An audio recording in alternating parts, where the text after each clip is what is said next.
හරි. එතකොට මේ ව්‍යවහාර මුදල් 100% ද්‍රවශීලතාවයෙන් යුක්තයි. ඇයි කියන්න දන්නවා. ඇයි ද්‍රවශීලතාවයෙන් යුක්තයි වෙන්නේ අපිට ඒක ටක් ගාලා අඩු පිරිවැයකින් අඩු කාලයකින් අපිට ඒක මුදල් බවට පත් කරගන්න පුළුවන්. ඒකයි අපි ද්‍රවශීලතාවය කිව්වේ. එතකොට ව්‍යවහාර මුදල් වල ද්‍රවශීලතාවය 100%යි. ඇයි මුදල් බවට පත් කරගන්න දෙයක් නෑ. මුදල්ම තමයි. හරි. එතකොට මුදල් වර්ග ගැන කතා කරන්නේ ඉස්සෙල්ලාම කතා කරා ව්‍යවහාර මුදල්. ඊට පස්සේ ව්‍යවහාර මුදල් වල ලක්ෂණ කිහිපයක් තියෙනවා. ඒක මේ පැහැදිලි කරපු ටිකෙන් තේරෙනවා සහ ඔයාලගේ පොයින්ට්ස් ටික පොතේ තියෙනවා. මේ ලියාගෙන තියෙනවා. ඊට පස්සේ බැංකු මුදල්. මොනවාද බැංකු මුදල් කියන්නේ? බැංකු මුදල්. බැංකු මුදල් කියලා කියන්නේ බැංකුවේ තියෙන හැම ගිණුමෙම තියෙන සල්ලි වලටම නෙමෙයි. ඇත්තටම බැංකු මුදල් කියලා කියන්නේ ජංගම ගිණුම් වල තියෙන සල්ලි වලට. මොනවද මේ ජංගම ගිණුම් කියන්නේ? O level කොමර්ස් කරපු කට්ටිය දන්නවා ඇති. හැමෝම O level කොමර්ස් කරපු කට්ටියද? නැති කට්ටිය ඉන්නවද? ඉන්නවද? එක්කෙනෙක් කරේ මොකද්ද? මම මේ O level කොමර්ස් කරේ නෑ. හරි. එහෙනම් තවත් කවුරුහරි ඇතිනේ. එහෙනම් ජංගම ගිණුම් කියන්නේ මෙහෙම. ජංගම ගිණුමක් කියලා කියන්නේ අපි දැන් බැංකුවට ගිහිල්ලා තැන්පත් කරන ගිණුම් වර්ග තියෙනවා. ඉතිරි කිරීමේ ගිණුම් තියෙනවා. හරිද? ඉතිරි කිරීමේ ගිණුම් තියෙනවා. හරි. මම කරෙත් නෑ. හරි. කවුරුත් කරේ නැතුව කම නෑ කියලා දෙනවා. මම කියලා දෙනවා මේ. දැන් බැංකුවේ අපි ඉතිරි ගිණුම් වර්ග තියෙනවා. ඉතිරි කිරීමේ ගිණුම් තියෙනවා. තියෙනවනේ. ඉතිරි කිරීමේ ගිණුම් තියෙනවා. මොනවද ඉතිරි කිරීමේ ගිණුම් කියන්නේ? ඔය ඔයාලට තියෙනවා ඇතිනේ සමහර අයට. හැමෝටම ඇති සමහර අයට තියෙනවා. මොනවද ඔය? කැටේට සල්ලි එකතු කරලා ගෙනිහිල්ලා අවුරුද්දකට සැරයක් ගෙනින් දානවා. එහෙමත් නැත්නම් අම්මලා තාත්තලා සල්ලි ඉතුරු කරන්න පාවිච්චි කරනවා ඉතිරි කිරීමේ ගිණුම්. ඒ කරන්නේ අපි අපේ සල්ලි ටික අපිට වැඩි ටික ඉතුරු කරගන්න ඉතිරි කිරීමේ ගිණුම් පාවිච්චි කරනවා. බැංකුවේ තියෙන ඉතිරි කිරීමේ ගිණුම්. ඊට පස්සේ තියෙනවා බැංකුවේ ස්ථාවර ගිණුම් කියලා જાතියක්. ස්ථාවර ගිණුම් කියලා જાතියක් බැංකුවේ තියෙනවා. මේ ස්ථාවර ගිණුම් කියලා කියන්නේ එව්වගේ සල්ලි ස්ථාවරයි. කොල්ලන්නේ නැහැ. දැන් මෙහෙමයි. ඉතිරි කිරීමේ ගිණුමට අපි අපිට හිතන වෙලාවට සල්ලි දානවා. හිතන වෙලාවට සල්ලි ගන්නවා. හිතන වෙලාවට සල්ලි දානවා. හිතන වෙලාවට කාඩ් එක දාලා සල්ලි ගන්නවා. එහෙම නැත්නම් හිතන වෙලාවට දැන් මැෂින් එකෙන් සල්ලි දානවා. හිතන වෙලාවට කාඩ් එකට දාලා මැෂින් එකෙන් සල්ලි ගන්නවා. එහෙම නැත්නම් හිතන වෙලාවට ගිහිල්ලා ස්ලිප් එකක් පුරවලා බැංකුවට සල්ලි දාලා එනවා. හිතන වෙලාවට බැංකුවට ගිහිල්ලා ස්ලිප් එකක් පුරවලා සල්ලි අරන් එනවා. මේවා ඉතිරි කිරීමේ ගිණුම්. අපි සල්ලි ඉතුරු කරනවා අපේ ප්‍රයෝජනෙ වෙනුවෙන් ඉතිරි කිරීමේ ගිණුම්. ඒකට බැංකුව අපිට පොලියක් ගෙවනවා. ඒවා ඉතිරි කිරීමේ ගිණුම්. ඊට පස්සේ තව ගිණුම් જાතියක් තියෙනවා ස්ථාවර ගිණුම් කියලා. ස්ථාවර ගිණුම්. නමෙන්ම තේරෙනවා ඒක ස්ථාවරයි කියලා. මොකක්ද මේ ස්ථාවර ගිණුම් කියන්නේ? ස්ථාවර ගිණුම් දාන්නේ මෙහෙමයි. ස්ථාවර ගිණුම් වර්ග තියෙනවා. මාසික 3 මාසික ස්ථාවර ගිණුම්, 6 මාසික ස්ථාවර ගිණුම්, අවුරුද්දක ස්ථාවර ගිණුම්, අවුරුදු 2 ස්ථාවර ගිණුම්, 3 5 6 ස්ථාවර ගිණුම් තියෙනවා. ඒවදී ස්ථාවර ගිණුම් වලදී එක සැරේයි අපි සල්ලි දාන්නේ. ස්ථාවර ගිණුම් වලදී එක සැරේයි සල්ලි දාන්නේ. ලක්ෂයක් ගෙනහිල්ලා ස්ථාවර නැත්නම් ලක්ෂ 2ක් ගෙනහිල්ලා ස්ථාවර තැන්පතුවක් දානවා අවුරුදු 2කට. මොකද වෙන්නේ? ඒ අවුරුදු 2 යනකම් අපිට හිතෙන සැරේට ගිහිල්ලා ඒ ලක්ෂ 2කින් සල්ලි ගන්න බෑ. හිතෙන සැරේට අතර සල්ලි එන සැරේට ගිහිල්ලා ඒ ලක්ෂ 2 වැඩි කරන්න කියලා තව 50000ක් දාන්න බෑ. ඒ ගිණුමට. ඒ ලක්ෂ 2 හොල්ලන්න බෑ. ඒක ස්ථාවරයි.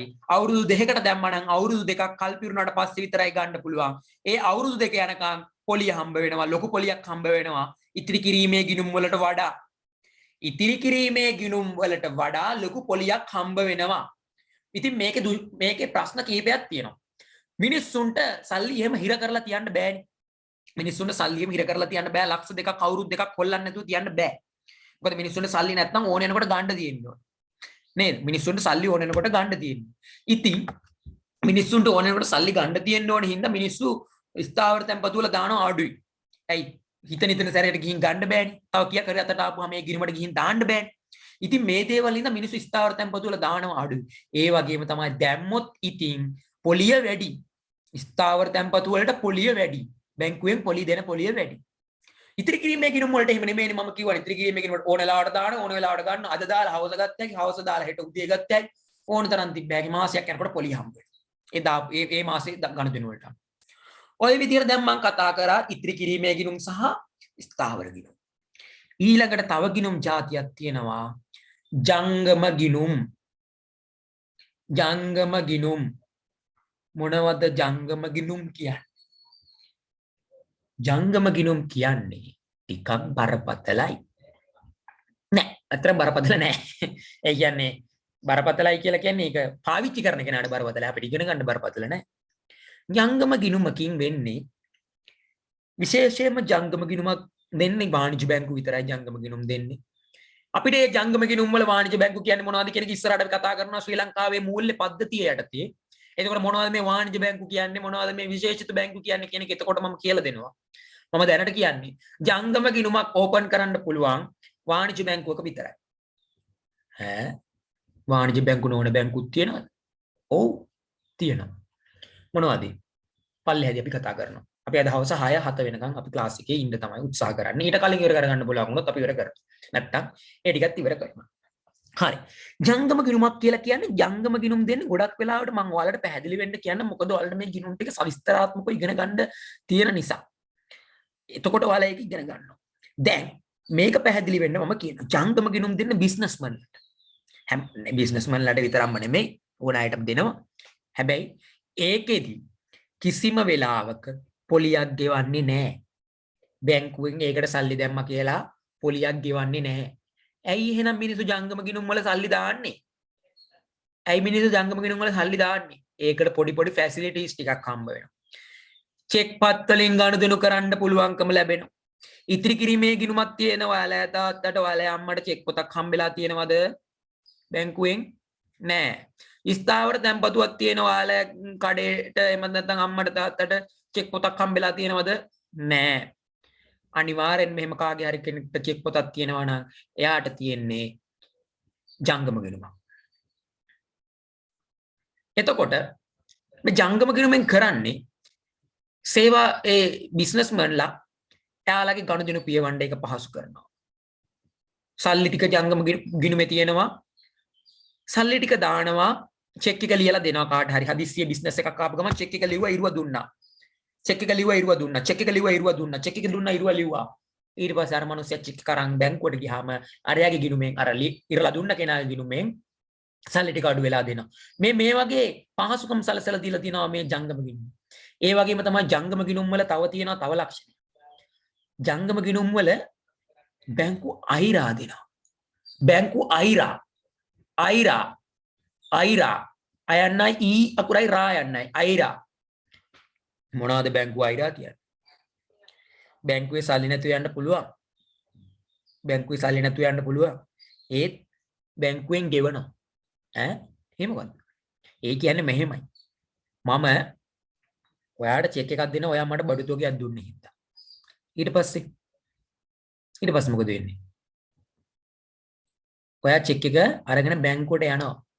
බැංකුවට ගියාට පස්සේ මම ලක්ෂයක චෙක් එකක් ඔයාලට ලියලා දීලා තියෙනවා. බැංකුවට ගියාට ගිහිල්ලා ඔයා කියනවා මෙන්න මෙයාගේ චෙක් එක දුන්නේ මෙයාගේ ගිණුමෙන් මට මේකට සල්ලි දෙන්න. බැංකුව මගේ ගිණුම බලනකොට 7-5ක්වත් නැහැ.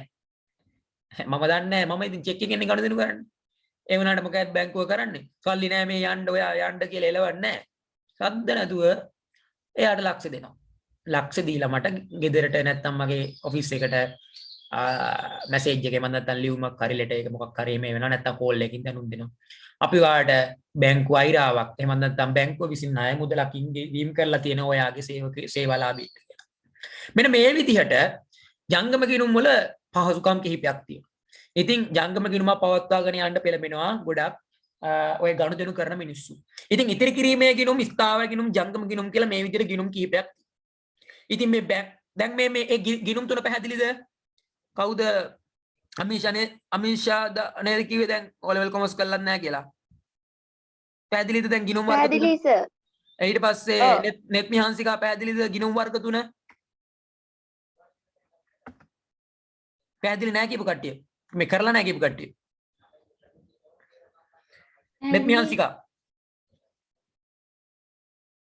කවීෂා සෙව්වන්නේ පැහැදිලිද? පැහැදිලි. ඒ කියන්නේ මම දැන් තව කියලා දුන්නේ මේ ගිණුම් වර්ග තුන විතරයි. දැන් මේ ජංගම ගිණුම්, ස්ථාවර ගිණුම්, ඉතිරි කිරීමේ ගිණුම් කියන ගිණුම් වර්ග තුන විතරයි. බැංකු මුදල් ගැන නෙමෙයි කියලා දුන්නේ. ඔන්න ඔය විදිහට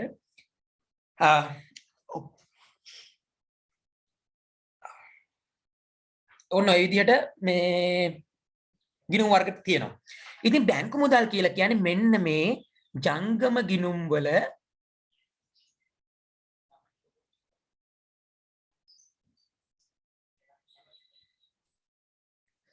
බැංකු මුදල් කියලා කියන්නේ මෙන්න මේ ජංගම ගිණුම් වල මේ ඉල්ලුම් තැන්පතු කියලා කියන්නේ ජංගම ගිණුම් වලට ඉල්ලුම් තැන්පතු කියලා කියන්නේ ජංගම ගිණුම් වලට ඉල්ලුම් තැන්පතු ඉතුරුම් තැන්පතු කාලීන තැන්පතු කියලා තමයි අර ස්ථාවර තැන්පතු කියලා කියන්නේ කාලීන තැන්පතු ඉතුරුම් තැන්පතු කියලා කියන්නේ ඉතුරුම් මෙව්වට ඉල්ලුම් තැන්පතු කියලා කියන්නේ ජංගම ගිණුම් වලට හරි ඒකෙන්ද ඒක මේ එකම දේ තියෙන්නේ මේ ඉල්ලුම් තැන්පතු කියලා කියන්නේ ජංගම ගිණුම් වල තියෙන තැන්පතු වලටම තමයි ඉල්ලුම් තැන්පතු වල තියෙන ඒ කියන්නේ ජංගම ගිණුම් වල තියෙන සල්ලි වලට තමයි අපි බැංකු මුදල් කියලා කියන්නේ. එතකොට මේ අර අනිත් සල්ලි වලට මොකද්ද කියන්නේ? ඒවත් ව්‍යවහාර මුදල්. බැංකු මුදලුත් ව්‍යවහාර මුදල්. ඔක්කොම ව්‍යවහාර මුදල් තමයි. නමුත් අපි ඒක කැටගරි කරලා තියෙනවා. අපි ඒක කැටගරි කරලා තියෙනවා පහසු වෙන්න. බැංකු මුදල් කියන්නේ එතකොට මෙන්න මේ ජංගම ගිණුම් වල ඉතුරු කරලා තියෙන සල්ලි වලට තමයි අපි බැංකු මුදල් කියලා කියන්නේ. හරිද? හරිද? චාරුණි හරිද?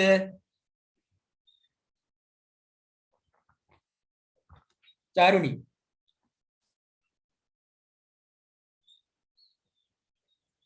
චතුනි හරි හරි හරි හරි හරි මැසේජ් එක ආවා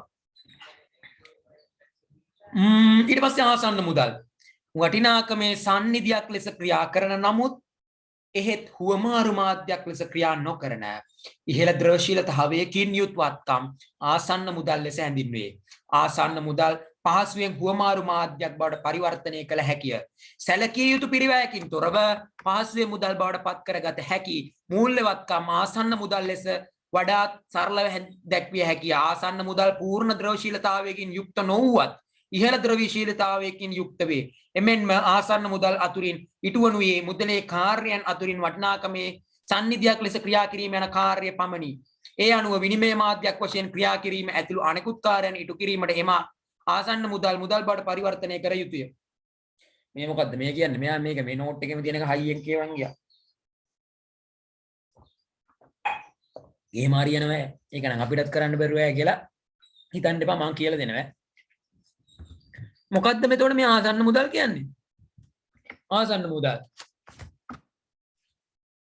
මෙහෙමයි. ආසන්න මුදල් කියලා කියන්නේ මේ අපි වටිනාකමේ සන්නිධියක් විදියට ක්‍රියා කරනවනේ දැන් මුදල. ඒක දන්නවනේ. මුදලේ කාර්යයන් හතරක් තියෙනවනේ පුතේ. මුදලේ කාර්යයන් හතරක් තියෙනවා. මුදලේ කාර්යයන් හතරෙන් එක කාර්යයක් මතකද වටිනාකමේ සන්නිධිය කියලා බර වචනයක් එක්ක තිබ්බ වටිනාකමේ සන්නිධිය කියන එක.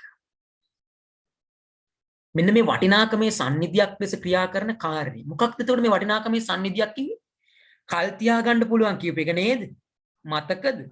වටිනාකමේ සන්නිධියක් කියලා කිව්වේ බැංකුවේ දාලා තියාගන්න, රැස් කරගන්න පුළුවන් කියලා කිව්වේ.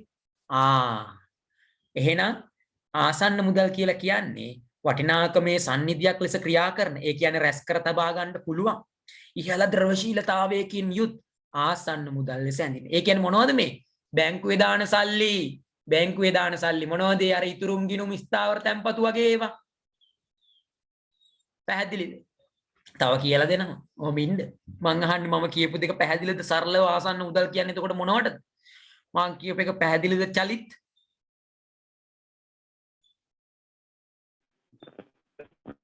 නෑ. ඔව් සර් පැහැදිලි. පැහැදිලි. මොකද පැහැදිලි? පැහැදිලි උනේ මේකයි. ආසන්න මුදල් කියලා කියන්නේ එතකොට බැංකු මුදල් කියලා කිව්වේ ජංගම ගිණුම් වල තිබ්බේවනේ. ආසන්න මුදල් කියන්නේ මොනවද එතකොට? අර ස්ථාවර තැන්පතු වලයි ඉතිරි කිරීමේ තැන්පතු වලයි තියෙන ඒවා. තේරුණාද? ඒ වගේ චූට් 100%ක්ම ද්‍රවශීලතාවේ නැහැ. පොඩ්ඩක් අමාරුයි එකපාරටම බැංකුවට ගිහිල්ලා ඉතිරි කිරීමේ ගිණුමෙන් තියෙන එක මේවා කරන්න. අර මොනවද ඒවට කියන්නේ අර අමතර ගාස්තු වගේ දේවල් දරන්න සිද්ධ වෙනවා. බස් ගාස්තු එක. ඉතින් ඒ හින්දා ආසන්න මුදල් 100%ක්ම ද්‍රවශීලතාවයෙන් යුක්ත නැහැ. ඊට පස්සේ උදාහරණ තියෙනවා. මහා ජනතාව සතු කාලීන හා ඉතිරි කිරීමේ තැන්පතු. මොනවද කාලීන හා ඉතිරි කිරීමේ තැන්පතු කියන්නේ? මං කිව්වා කාලීන කිව්වේ ෆික්ස් ඩිපොසිට්. එහෙම නැත්නම් ස්ථාවර තැන්පතු වලට. ඉතිරි කිරීමේ තැන්පතු කියන්නේ සේවින්. TSDP කියන්නේ time and saving deposit in public. time කියන්නේ කාලීන, saving කියන්නේ ඉතිරි කිරීමේ, deposit කියන්නේ තැන්පතු, P කියන්නේ public. TSDP. මහා ජනතාව සතු කාලීන හා ඉතිරි කිරීමේ තැන්පතු. භාණ්ඩාගාර බිල්පත්, බැඳුම් කර, ඒ වගේ දේවල් වලට අපි ආසන්න මුදල් කියනවා. ඊට පස්සේ ආදේශ මුදල්. ආදේශ මුදල්. ආදේශ මුදල් කියලා කියන්නේ වටිනාකමේ සන්නිධියක් ලෙස ක්‍රියා නොකරන නමුත් తాවකාලිකව හුවමාරු මාධ්‍යයක් වශයෙන් ක්‍රියා කරන දෑ මුදල් ආදේශක ලෙස හැඳින්වේ. වටිනාකමේ සන්නිධියක් කිව්වේ මොනවද? අර රැස් කරලා තියාගන්න දෙයක් නොවුනට හුවමාරු මාධ්‍යයක් ලෙස ක්‍රියා කරන්න පුළුවන්. මොනවද උදාහරණ? හරපත්, ණයපත්. මොනවද මේ හරපත් ණයපත්? මේ මොනවද? Credit card, debit card. Credit card වලට ඩෙබිට් කාඩ් වලට තමයි මේ හරපත් ණයපත් කියන්නේ. ණයපත් ලියා ගන්න ඕන නම් ණයපත් කියන්නේ ක්‍රෙඩිට් කාඩ්. අගලියා ණයපත් ක්‍රෙඩිට් කාඩ්. මම පැහැදිලි කරනවා තව. ලියා ගන්න.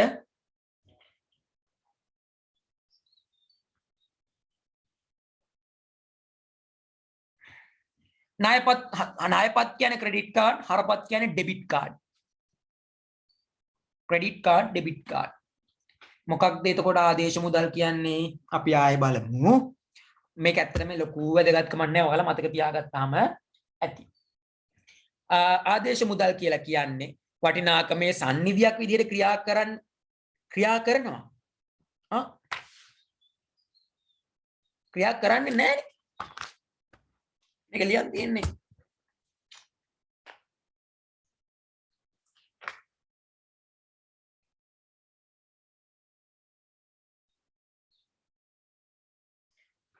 මේ ලියලා තියෙන එක වැරදි. මේ නෝට් එක කාගේද? වටිනාකමේ සම්නිතියක් ලෙස ක්‍රියා නොකරන වෙන්න ඕනේ. අනිත් අයත් ලියලා තියෙන්නේ එහෙමනම් හදාගන්න. මේ මෙතන මෙන්න මෙතන මේ ක්‍රියා කරන කියලානේ තියෙන්නේ මේකේ. ඒක ක්‍රියා නොකරන වෙන්න ඕනේ. වටිනාකමේ සම්නිතියක් ලෙස ක්‍රියා නොකරන නමුත්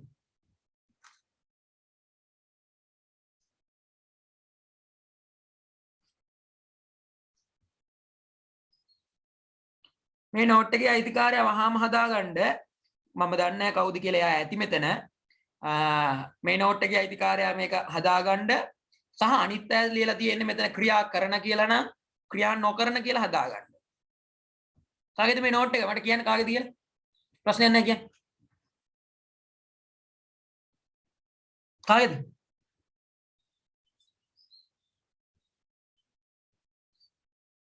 සද්ද නැහැ නේ. එතකොට ඒ ළමයා පන්තියේ නැද්ද? හරි. තායිගොනත් කමන්නේ දැන් මේක තියෙනවනේ කාගේ හරි ගාව හදාගන්න. මෙතන එතකොට ක්‍රියා නොකරන වෙන්න ඕනේ. ක්‍රියා නොකර. වටිනාකමේ සම්නිතියක් ලෙස ක්‍රියා නොකරන නමුත් తాවකාලිකව හුවමාරු මාධ්‍යයක් වශයෙන් ක්‍රියා කරන දෑ මුදල් ආදේශක ලෙස හැඳින්වේ. ඒ කියන්නේ රැස් කර තියාගන්නේ නැහැ. ඒ වුණාට හුවමාරු මාධ්‍ය බඩු මිල දී ගන්න අපිට හුවමාරු කරගන්න පුළුවන් මාධ්‍ය.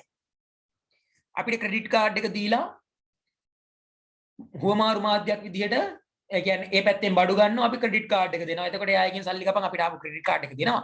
මොකද කාඩ් එක තියාගන්න කියලා බෑනේ. එහෙනම් අපි යාට ක්‍රෙඩිට් කාඩ් එක හරහා සල්ලි ගෙවනවනේ. අපි බඩු ගන්න යනවා. අපි බඩු ගන්න ගිහිල්ලා ඒකෙන් ගෙවීම් කරනවා. ඒ කියන්නේ හුවමාරු මාධ්‍යයක් ආදේශ මුදලුයි. හරිද? එතකොට ඔන්න මුදල් වර්ග අපි කතා කරා. ව්‍යවහාර මුදල්, බැංකු මුදල්, ආසන්න මුදල්, ආදේශ මුදල්. දැන් යට තියෙනවා chart එක. දැන් යට තියෙනවා chart එක. මේ chart එක හැමෝම ගහගෙන තියෙනවා. මේ chart එක හැමෝම ගහගෙන තියනවාද? ගිම්මානි ගහගෙන තියනවාද? ඔව් සර්. හරි. එහෙනම් අනිත් පැත්ත හරියදීනේ. බලමු. මුදල් කියන්නේ ව්‍යවහාර මුදල් වලට උතන ඔය මුදල් කියලා තියෙන්නේ ව්‍යවහාර මුදල් වලට තමයි මේ මුදල් කියලා තියෙන්නේ. මේ පැත්තේ තියෙන්නේ අපි කතා කරන ප්‍රධාන කාර්යයන් 4 සහ ඊට අමතරව එකක් තියෙනවා. ප්‍රධාන කාර්යයන් 4 තියෙනවා. ඊට පස්සේ නිදසුන් තියෙනවා, ද්‍රවශීලතාවය ගැන තියෙනවා.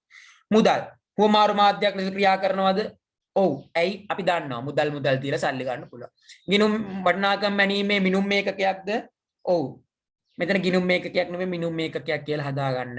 වටිනාකම මැනීමේ මිනුම් මේක ගිණුම් මේකකයක් is not valid but නෑ කමන්නේ. මිනුම් මේකකයක් කියලා හදාගන්න මෙතන. මිනුම් මේකකයක් කියලා හදාගන්න. මිනුම් වටිනාකම් මැනීමේ මිනුම් මේකකයක්ද මුදල් ව්‍යවහාර මුදල්? ඔව්.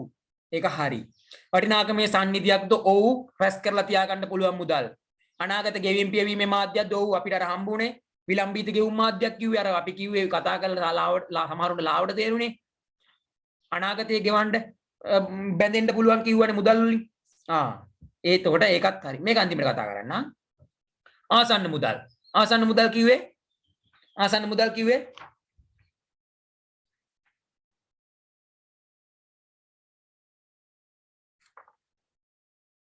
කිව්වේ අර ඉතිරි කිරීමේ ගිණුම් වලයි මොනවාගේද ස්ථාවර ගිණුම් වලයි තියනවා කිව්වේ. අන්න ඒවා. ඒවා හුවමාරු මාධ්‍යයක්ද? ඒක යම් තාක් දුරට හුවමාරු මාධ්‍යයක් වෙන්නත් පුළුවන් නොවෙන්නත් පුළුවන්. ඒකට විශේෂ හේතු කිහිපයක් තියෙනවා.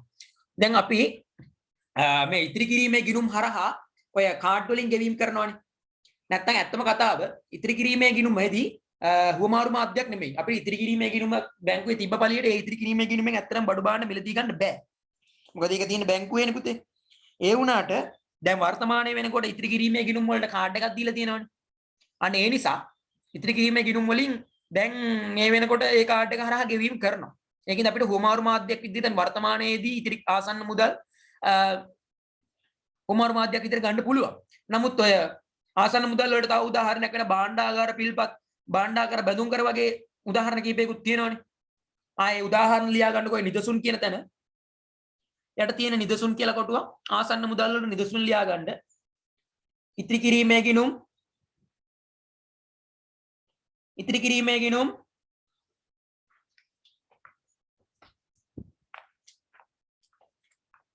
ඉතිරි කිරීමේ ගිණුම් ස්ථාවර තැන්පතු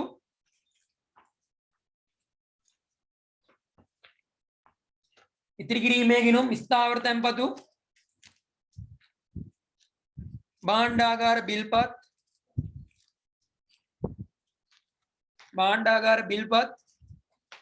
භාණ්ඩාගාර බැඳුම් කර. හරි හුරු පුරුදු වචනයක් නේ. භාණ්ඩාගාර බැඳුම් කර. හරි. ඉතින් ඒකින්ද මම කියන්නේ භාණ්ඩාගාර බැඳුම් කර භාණ්ඩාගාර බිල්පත් වගේ ඒවා දීලා අපිට බඩු භාණ්ඩ ගන්න බෑනේ. ඒක හුවමාරු මාධ්‍යයක් විදියට කටයුතු කරන්න අමාරුයි. නමුත් මේ අර ඉතිරි කිරීමේ ගිණුම හරහා දැන් පොඩ්ඩක් කරන්න පුළුවන් නිසා තමයි උතන ඔය මම හිතන්නේ ඔය හරියයි වැරද්දයි දාලා තියෙන්නේ. දෙකම ඒකදී නෝට් එකේ ඉන්න ඔයාලා. කියන්නේ අප්ඩේට් එකේ. ඊට පස්සේ මිනුම් මේකකයක්ද ආසන්න මුදල් කියන්නේ නෑ අපිට ඒක මිනුම් මේකකයක් විතර ගන්න බෑ. වටිනාකම අයි ගන්න බැරි. සල්ලි තමයි තියෙන්නේ. නමුත් අපිට ඒක ඇතුලේ තියෙන සල්ලි වලින් කියන්න බෑ අගේ. ඊට පස්සේ වටිනාකමේ සම්නිධියක් වීම අනිවාර්යෙන් වටිනාකමේ සම්නිධියනේ අපි ඔය රැස් කරලානේ තියෙන්නේ බැංකුව ඇතුලේ. ඒතර අනිවාර්යෙන් වටිනාකමේ සම්නිධිය. අනාගත ගෙවීම් පියවීමේ හැකියාව අනාගතයේ ගෙවීම් පියවීමේ හැකියාව සල්ලි තමයි. නමුත් තැම්පත් කිරීමක් කරලා තියෙන්නේ. ඒකින්ද ඒක ගැන අවිනිශ්චිතයි. ඊට පස්සේ ආදේශ මුදල්. මොනවාද ආදේශ මුදල් කිව්වේ? අර හරපත් ණයපත් වලට. ඒ කියන්නේ ක්‍රෙඩිට් කාඩ් ඩෙබිට් කාඩ් වලට. හුවමාරු මාධ්‍යයක් විතරයි. ක්‍රෙඩිට් කාඩ් ඩෙබිට් කාඩ් හුවමාරු මාධ්‍යයක් විතරයි. එතන නිදසුන් වලට ලියා ගන්න ක්‍රෙඩිට් කාඩ් ඩෙබිට් කාඩ්. එහෙම නැත්නම් හරපත් ණයපත්. හරපත් ණයපත්.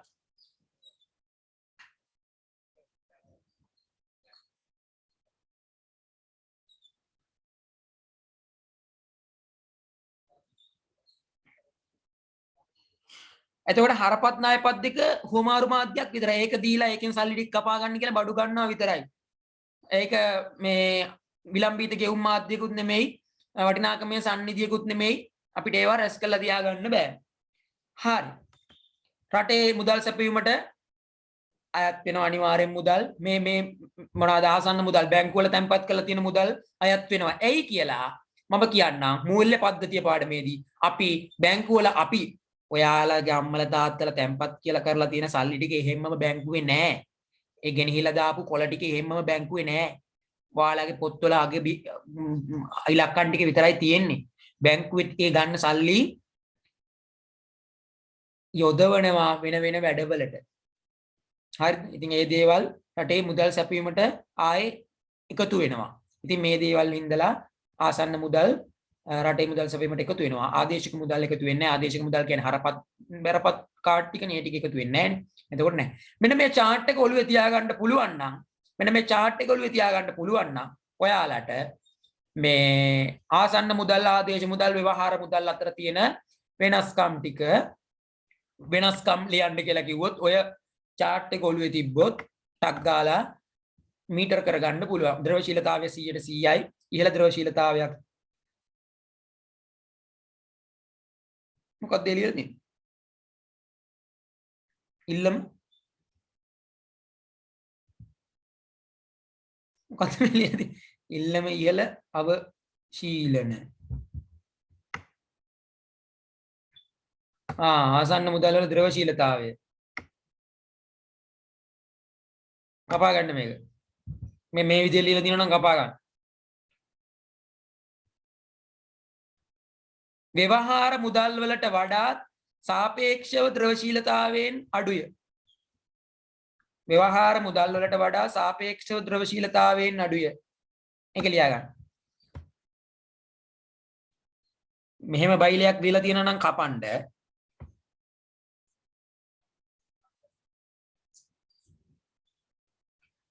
ව්‍යවහාර මුදල් වලට වඩා සාපේක්ෂව ද්‍රවශීලතාවයෙන් අඩුය.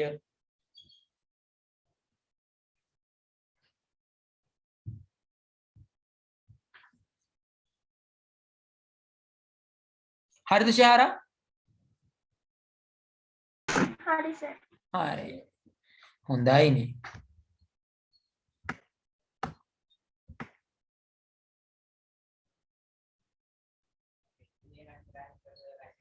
කළු මුදල් මොනවාද? කළු මුදල් දන්නවද? කළු මුදල් කාට හරි කළු මුදල් ගැන අයිඩියා එකක් තියනවද? කළු මුදල් කියලා කියන්නේ නීති විරෝධී මාධ්‍යයන්ගෙන් උපයා ගන්නා ලද මුදල් වලට. ඒ කියන්නේ තමන්ගේ මුදල උපයාගත්ත මාධ්‍යය රජයට හෙළි කරන්නේ නැහැ. හෙළිදරව් කරගන්න බැරි දේවල් කළු මුදල් කියන. ලංකාවේ ඇතුලේ කළු මුදල් ඔයාලා අහලා තියෙනවද මුදල් විශුද්ධිකරණය කියන එක? මුදල් විශුද්ධිකරණය කියලා එකක් අහලා තියෙනවද? මුදල් විශුද්ධිකරණය කියලා කියන්නේ කළු මුදල් සුදු මුදල් බවට පත් කිරීම. කළු මුදල් සුදු මුදල් බවට පත් කරනවා. ඒ කියන්නේ මෙහෙමයි. මම මෙහෙම කියලා දෙන්නම්. ඇත්තටම කළු මුදල් කියලා කියන්නේ නීති විරෝධී දේවල් වලින් උපයා ගන්නා ලද දේවල්. නීති විරෝධී මත්පැන්, මත්ද්‍රව්‍ය අලෙවිකරණ ඒවා, මත්ද්‍රව්‍ය අලෙවි කිරීමේ ජාවාරම්, ගණිකා වෘත්තීන්, ගබ්සා සෙන්ටර් වලින් උපයා ගන්න ආදායම්, මේ වගේ දේවල්. උපකාරක පන්ති ගුරුවරු, කොන්තරාත් උපකාරක පන්ති ගුරුවරු කළු සල්ලිද එතකොට මේ ගන්නේ? අප්පා. එම් ප්‍රශ්නයක් එනව නේද? මොකද්ද එතකොට මේ නීති විරෝධී ඒ වගේ එනවනම් උපකාරක පන්ති ගුරුවරුත් එනවා. ඒක මෙහෙමයි. ඇත්තටම කතාව නීති විරෝධී මාර්ග වලින් උපයා ගන්න ඒවට අපි කළු සල්ලි කියලා කිව්වට මෙතනදී වෙන්නේ නීති විරෝධී දේවල් වලින්ම විතරක් නෙමෙයි. හොඳට අහගන්න. කළු සල්ලි කියලා කිව්ව ගමන් අපි ඔළුවට එන්නේ නීති විරෝධී දේවල් වලින් උපයා ගන්නා ලද සල්ලි වලට කළු සල්ලි කියනවා කියලා. නමුත් මේ නීති විරෝධී මත්පැන්, මත්ද්‍රව්‍ය අලෙවි කිරීමේ ජාවාරම්, ගණිකා වෘත්තීන්, ඊට ගොඩනැගිලි කොන්තරාත් ගණිකා වෘත්තීන් තව මොනවද මෙතන තිබෙන ගබ්සා සෙන්ටර්ස් මේ වගේ දේවල් වලින් උපයන්නේ වනේ අපිට එකපාරටම ඔලුවට එන්නේ නීති විරෝධී කියලා. නමුත් මේ කොන්තරාත්කරුවන් උපයන මුදල්, උපකාරක පන්ති ගුරුවරු උපයන මුදල්, මැණික් ව්‍යාපාරවරු උපයන මුදල් වගේ දේවලුත් ඇයි කළු සල්ලි වෙලා තියෙන්නේ? මෙහෙමයි. නීති විරෝධී දේවල් වලින් උපයා ගන්නා ලද මුදල් කොහොමත් අපි රජයට එහෙම නැත්නම් බැංකුවට හෙළිදරව් කරන්න යන්නේ නැහනේ. මේ කොහොමද උපයාගත්ත ප්‍රභවය කියලා මට සල්ලි ආවේ මෙහෙමයි මම කුඩු විකුණලයි මේ සල්ලි ටික ගත්තේ කියලා. ඒ කට්ටියට හරියටම හොයාගන්න බැරුව යනවා. මෙයා කොච්චරක් උපයලා තියෙනවද? මෙයා කොච්චරක් ඉපයීම් කරලා තියෙනවද? මෙයාට කොච්චරක් සල්ලි හම්බෙලා තියෙනවද කියලා රජයට ඇනලයිස් කරගන්න බෑ. ඇයි? ඒ කට්ටියේ දේවල් එලිදරව් කරන්නේ නැහැ. නීති විරෝධී දේවල් වලින් උපයාගත්තේ හින්දා. එතකොට මොකද්ද මේ උපකාරක පන්ති ගුරුවරුයි මැණික් ව්‍යාපාරිකයෝ? උපකාරක පන්ති ගුරුවරුන්ට ලැබෙන සල්ලි, උපකාරක පන්ති ගුරුවරුන්ට ලැබෙන සල්ලි ඇත්තටම රජයට හෙළිදරව් වෙන්නේ නැහැ. ඔව්. උපකාරක පන්ති ගුරුවරු උපකාරක පන්ති වලින් ලැබෙන මුදලෙන් බදු ගෙවන්නෙත් නැහැ.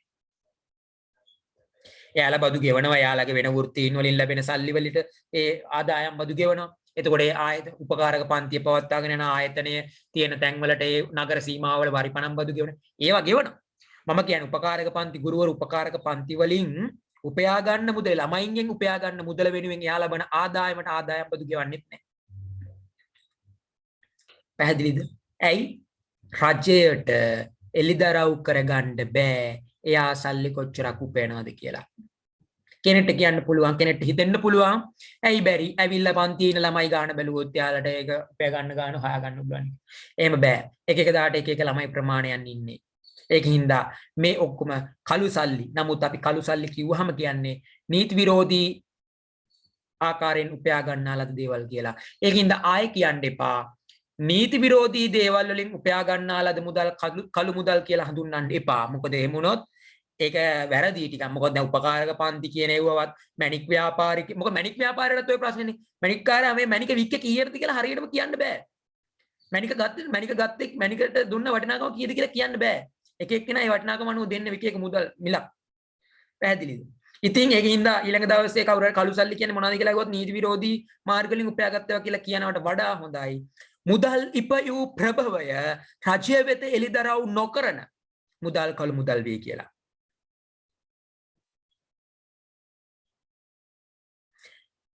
නීති විරෝධී මාර්ග වලින් උපයා ගන්නා මුදල් පමණක් නොව, මං කිව්වේ නීති විරෝධී මාර්ග වලින් උපයා ගන්නා මුදල් පමණක් නොවේ, නීතිගත මාර්ග වලින් වෙන්නත් පුළුවන්. ලැබුවද රාජ්‍ය වෙත එලිදරව් නොකරන සියලුම මුදල් කළු මුදල් වේ.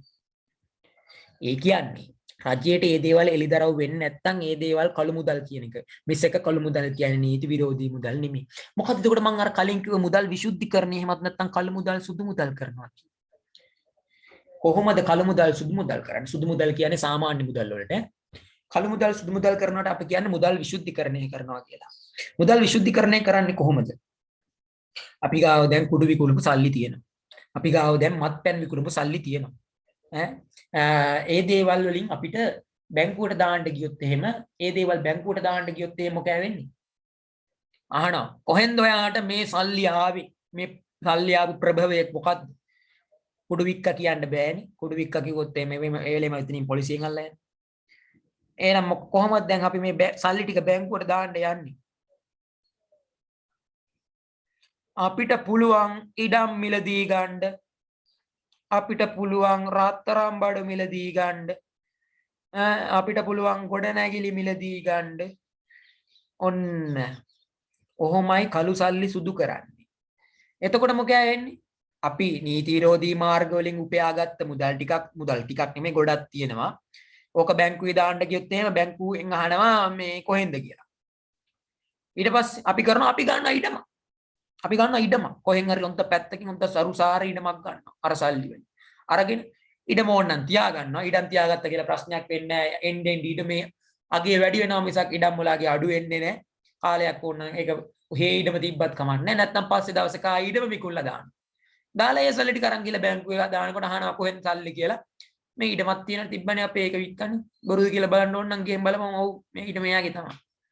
ඔන්න ඔහොමයි කළු සල්ලි සුදු කරන්නේ. ඒ වගේම තමයි ලංකාවේ තමයි ඔය කළු මුදල් වලට ඉඩක් නැත්තේ. නමුත් සිංගප්පූරුව ස්විස් වගේ රටවල් වල කළු සල්ලි වලට ප්‍රශ්නයක් නෑ. ඒකයි ඔය ගොඩක් ජාවාරම්කාරයෝ තමන් උපයා ගන්නාලද සල්ලි ස්විස් බැංක් වල දාන්නේ.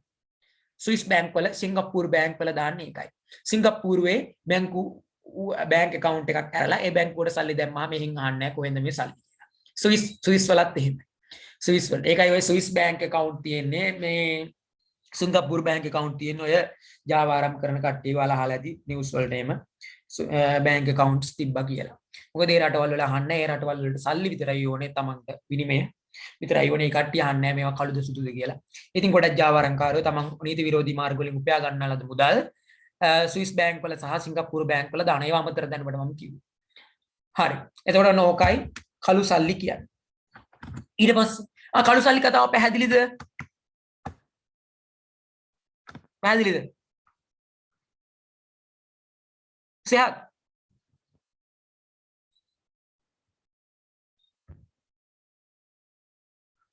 සහත් පෙරේරා පැහැදිලිද?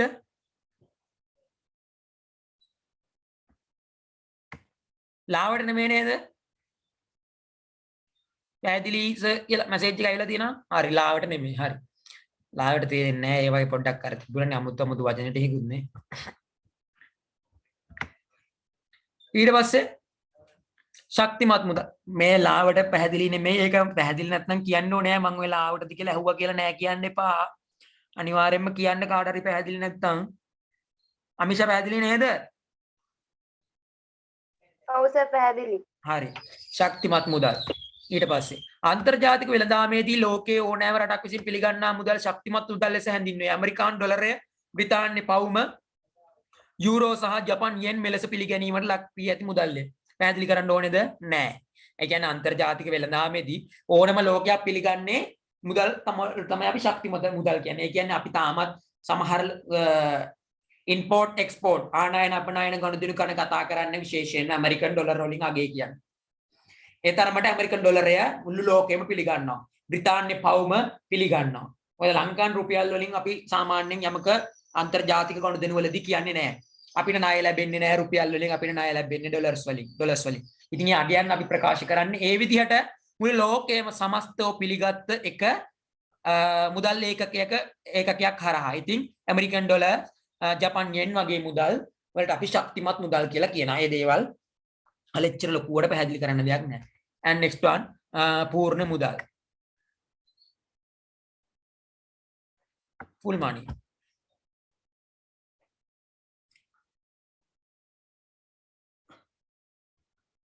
මේක එන විහිළුවක් ඔය පූර්ණ මුදල් කියන එක. give me one එක. චුට්ටින්ද. ඕකේ යන්නේ.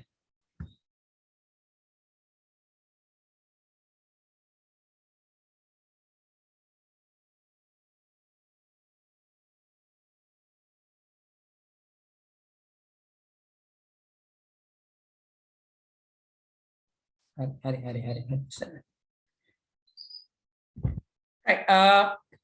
පූර්ණ මුදල්.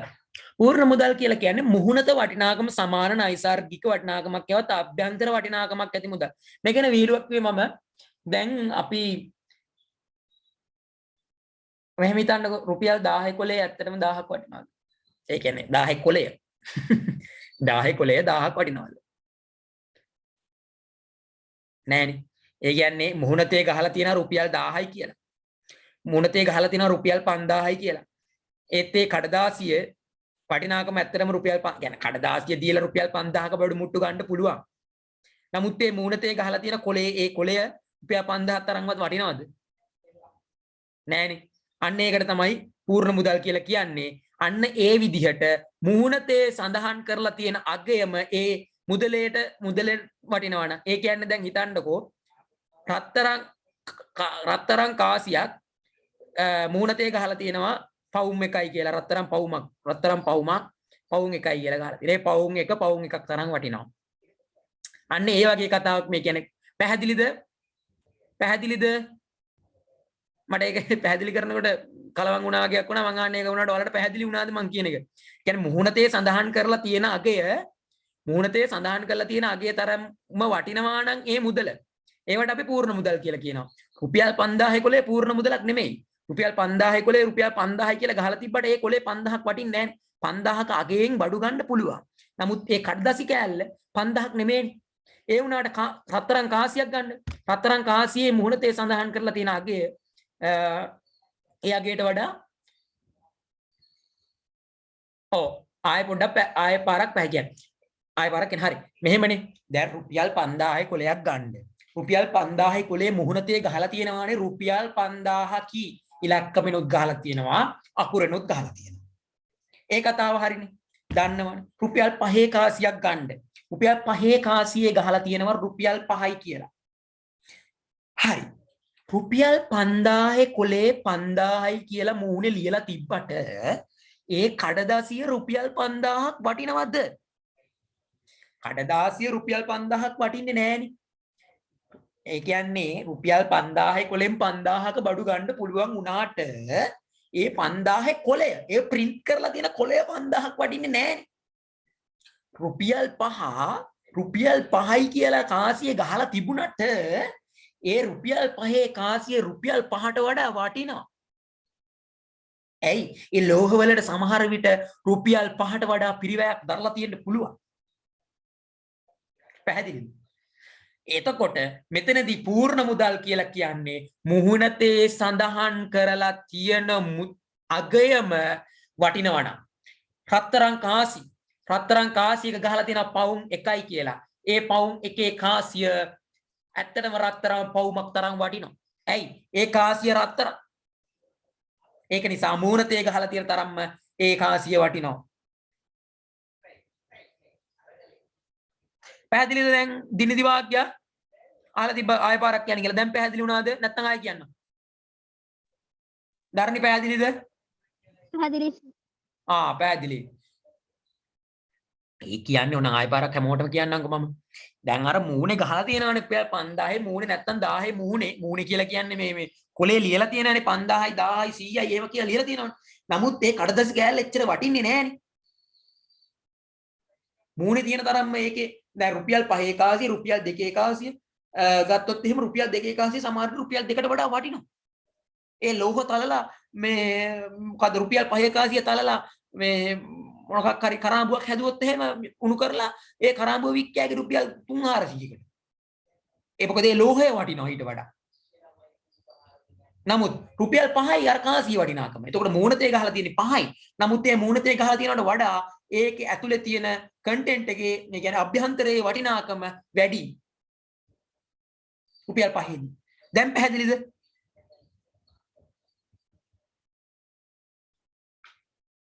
හරි.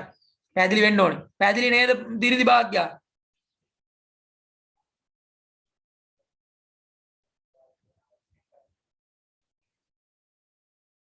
පැහැදිලි නේද? මෙසේජ් ඔව් එකද? සර්. හරි ආවුණා.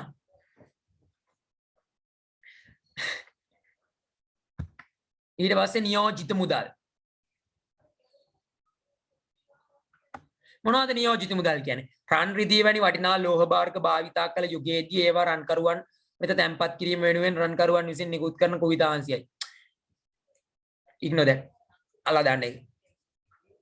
අතරම ඒ කියන්නේ කුවිතාංශයක් දෙනවා. ඒ කුවිතාංශය ඊට පස්සේ පෙන්න ගනුදෙනු කරන්න පුළුවන්කම තියෙන. ඇත්තට මේක වැඩක් නැහැ. වැඩක් නැහැ නෙමෙයි. ඔන්න පැහැදිලි කරන්නම් මම. ඔයාලට මේක AT සිලබස් එකේ නැතුව ඇති. රන් රිදී කියලා දැන් වටිනා ලෝහ වර්ග තියෙනවානේ ඒ කාලේ. ඒව රන්කරුවන්ට දෙනවා. ඒ රන්කරුවන්ට දීලා ඒ රන්කරුවෝ විසින් කුයිතාංශයක් පොඩි රිසිට් එකක් දෙනවා. ඒ මොකද ඒ රන්කරුවන්ට එපෑ රත්තරන් තොග ඒවා නියෝජනය කරන්නේ මේ රත්තරන් අයිති මිනිස්සු.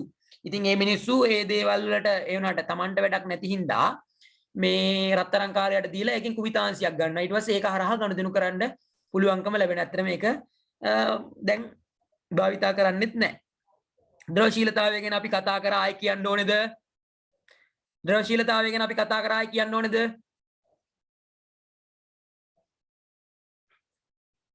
ද්‍රවශීලතාවය ගැන ආයි කියන්න ඕනේද? ඕනේ නැහැ සර්. මේ ද්‍රවශීලතාවය මේ නෝට් එක මේ මම කිව්වත් එක්කනේ මේ දෙපොලක තියෙනවා කියලා හරිසට ඔයාලා කියලා නෑ වගේ. ඔයාලා ආයෙ ලියලා. හැබැයි උඩ තිබුණේ පොඩි කොට මේ නෑ එතනත් මේ අප්‍රමාදයේ පහසුව දැරීමට සිදුවන පිරිවැය ගැන තිබුණානේ. ආයෙ මම පැහැදිලි කරන්න ඕනේද කෙනෙක් ඉන්නවා නම් කියන්න ද්‍රවශීලතාවය ආයෙ පැහැදිලි කරනවා. නැත්තම් කියන්න මේ ද්‍රවශීලතාවය පැහැදිලි නොකර ඉන්න.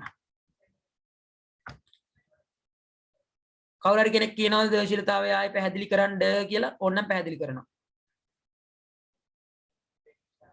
තර්ෂි ඕනේද?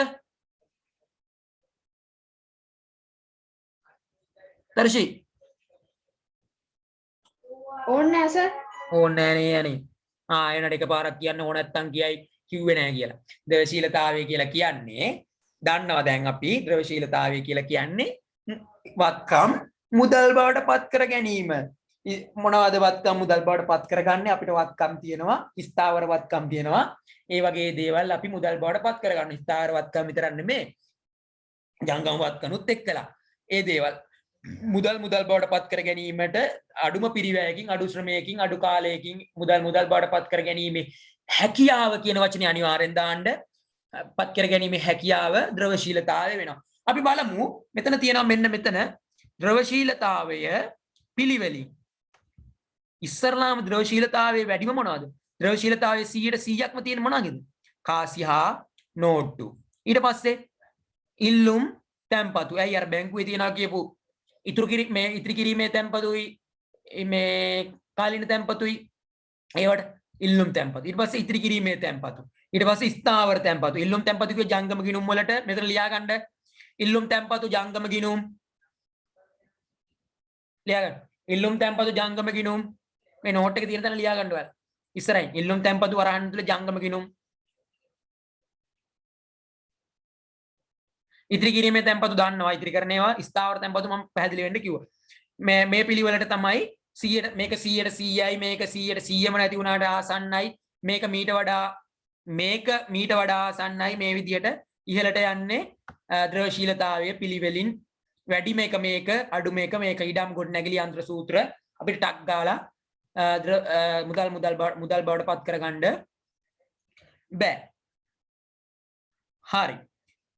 මට දැන් කියන්න අපි මුදල් ඉල්ලුම කියන්නේ ලොකු කොටසක් ටිකක් බැරෑරුම් කොටසක් ඊට පස්සේ මුදල් සැපයුම ඒක ඊට වඩා ටිකක් බැරෑරුම් කොටසක් ඒක නිසා මට කියන්න ඕනේ හැමෝම කියන්න ඕනේ මට කොහොමද උඩදී කරපු කොටස කියලා. මොකද මම ඔයාලගේ මට්ටම දන්නේ නැහැ. මම ඔයාලව දැකලා නැහැ. ඔයාලව හම්බෙලා නැහැ. මීට කලින් ක්ලාස් එකක් ඔයාලට කරලා නැහැ.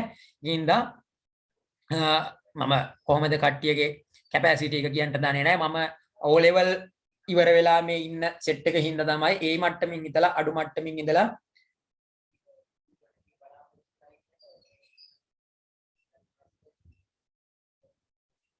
කිව්වේ. හරිද? ඉතින් මට කියන්න ඕන ඉස්සෙල්ලාම කට්ටිය කියපු දේවල් උඩ කතා කරපු දේවල් ටික පැහැදිලි වුණාද කියලා අනිවාර්යයෙන්ම මට කියන්න ඕනේ. ප්‍රශ්නයක් තියෙන තැනක් තියෙනවා. ටක් ගාලා ආයෙ උඩ කොටස පෙරලලා බලන්න මෙන්න මේ තැන මට තේරුන්නේ නැහැ කියලා ටක් ගාලා නෝට් කරන්න මං අහනකොට කියන්න ඕනේ. අවුලක් තියෙන තැන ඊට පස්සේ අවුලක් නැත්නම් අවුලක් නැති ටික කියන්න ඕනේ. උඩ කොටස මොකද යට කොටසට යන්න කලින් උඩ කොටස කම්ප්ලීට් කරලා යන්න ඕනේ. අර ටිකක් බැර ඇරුම් කොටසක්.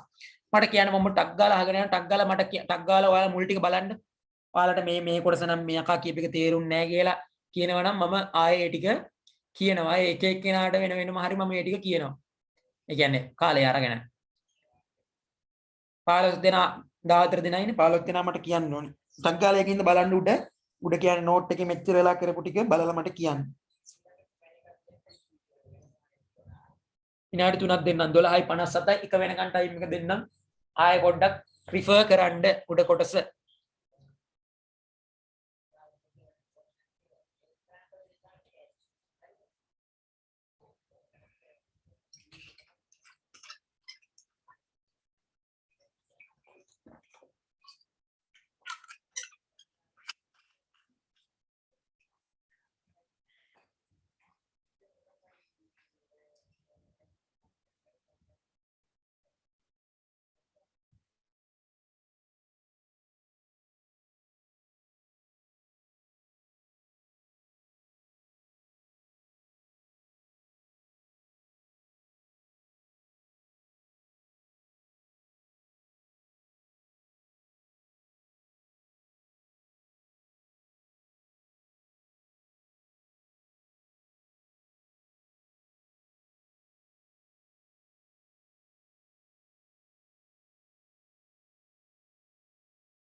හරි.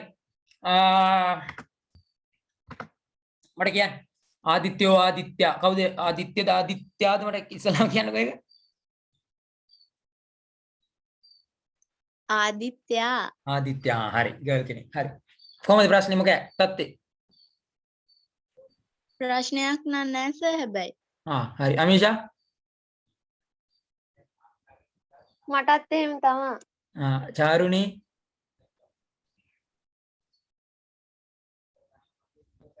no answer. චාරුණී අවුලක් නැහැ. හොඳ. හරි.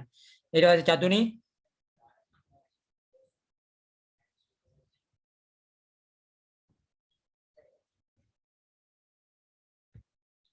මටත් ප්‍රශ්නයක් නැහැ කියලා කවුද සේහත් දාලා තියෙනවා. හරි. මෙන්න ටක් ගාලා ඔය මේ chat එකට දාගෙන යන්න. නැත්තම් ඔයාලා දැන් කැමති නැහැනේ මයික් එක ඔන් කරන්න.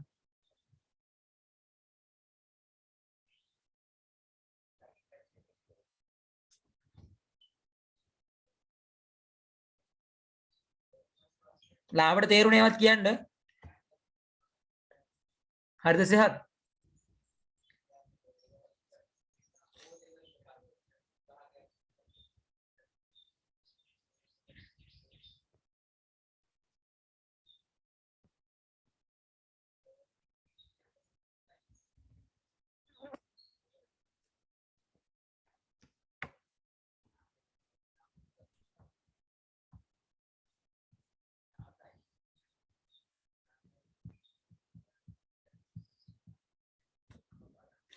සර් ජංගම ගිණුම පැහැදිලි කරන්නකෝ. හරි. ඒක මම නෝට් කරගත්තා.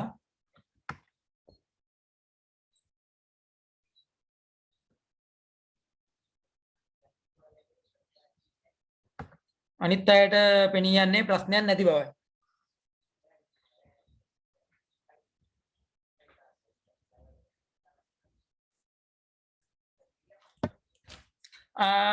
මොකද කට්ටියගේ ලන්ච් බ්‍රේක් එක ඕනේද නැත්නම් තව ටිකක් කල් ගන්නවද? ලන්ච් බ්‍රේක් ගන්නවද? තව වෙලා ගන්නවද?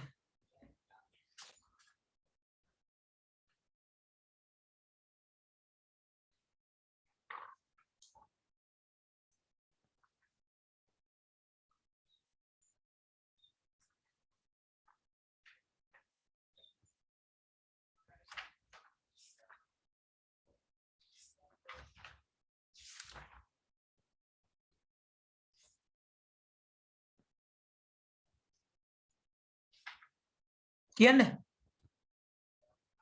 ඔයාලා සාමාන්‍ය ලන්ච් එක ගන්න කීයද? තව ටිකක් කරමු. අනිත් කට්ටිය එක්කෙනෙක් කිව්වා තව ටිකක් කරමු කියලා කෙනාගේ නම කියන්නේ නැහැ. නැත්තම් බණි එයාට මොකටද ඔයා තව ටිකක් කරමු කිව්වා. ඔයා කියපු ඉන්න තමයි කණ්ඩත් නැහැ වෙලාවට අපිට කියලා යාළුවාට බණින හින්දා නම කියන්නේ නැහැ. එක්කෙනෙක් කිව්වා අනිත් කට්ටිය මොකද කියන්නේ? මට නම් බඩගියේ නැහැ.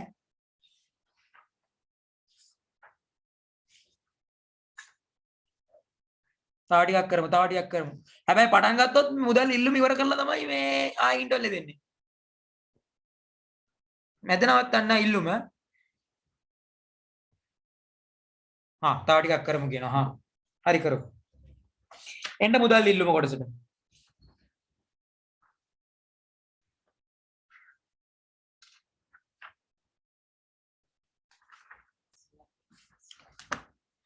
right. තව ටිකක් කරමු. හරි කරමු. එන්න මුදල් ඉල්ලුම කොටසට.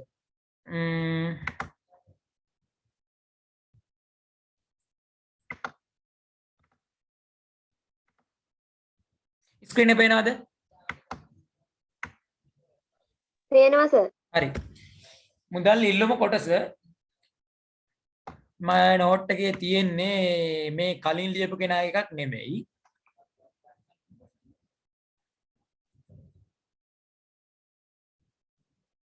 අත්තකුරු වල හැටියට නම් වෙන කෙනෙක් එකක්.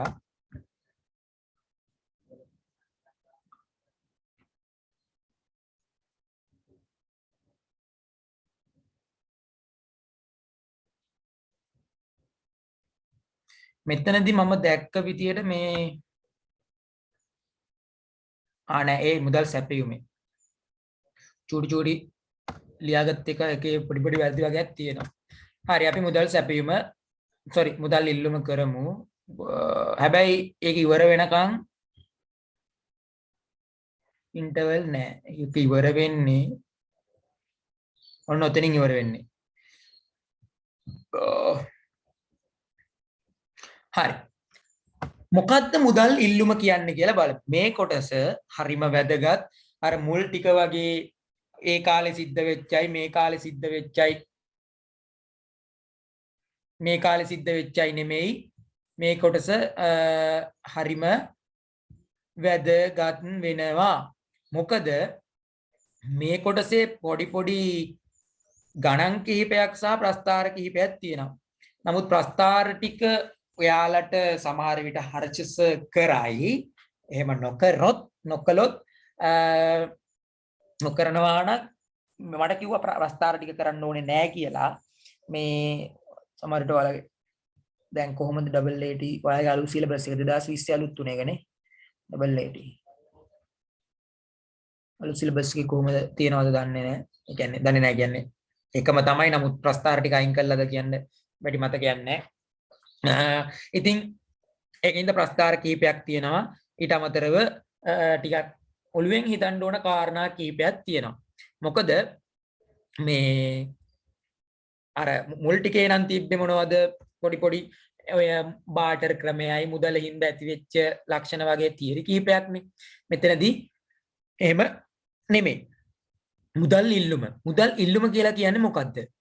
ඇයි මුදල් ඉල්ලුමක් වෙන්නේ? ඇයි? දැන් අපි මේ ආර්ථික විද්‍යාවේ ගොඩක් තියෙන ඉල්ලුම් සැපයුම් කතාවනේ. දැන් මුදලුත් ඉල්ලනවා.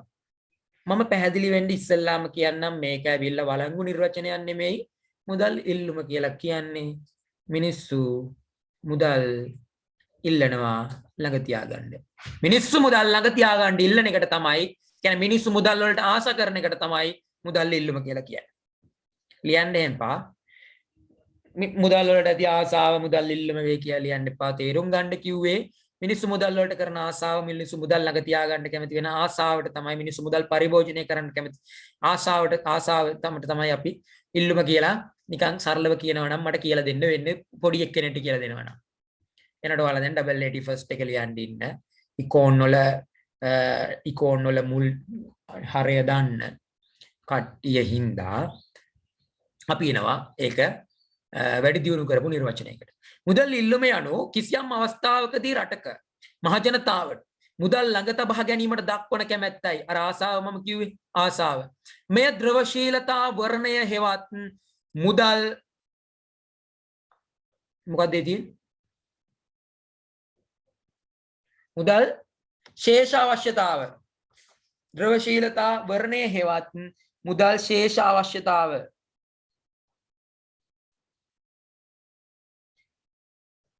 අපිට හම්බ වුණා ද්‍රවශීලතාව කියලා එකක්. දැන් හම්බ වෙනවා ද්‍රවශීලතා වර්ණය කියලා එකක්.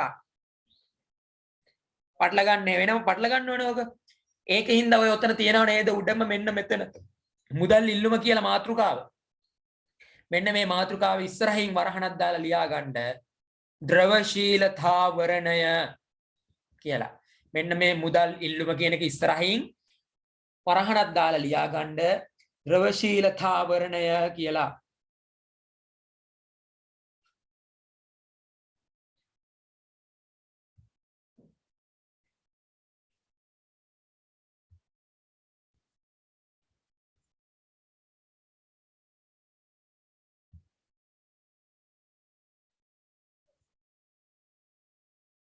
ද්‍රවශීලතා වර්ණය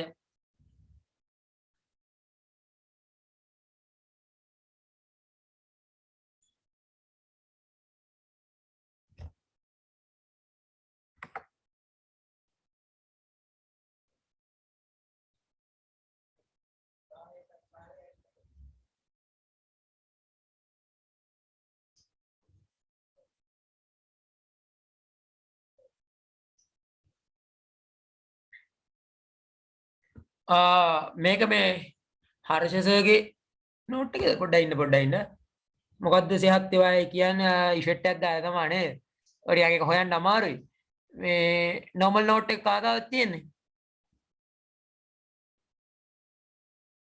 ඉන්න පොඩ්ඩක් අපි බලමු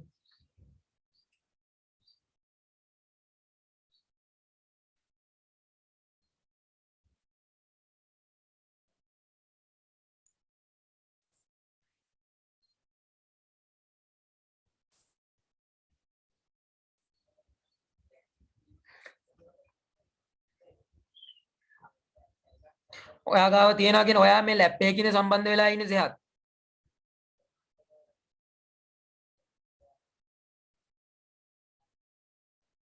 නෑනේ නැත්තම් මෙතනින් දාන්න තිබ්බනේ මේ ෆෝන් එකෙන් ෆයිල් ෂෙයා කරන්න බෑ නේද Zoom එක හරහා.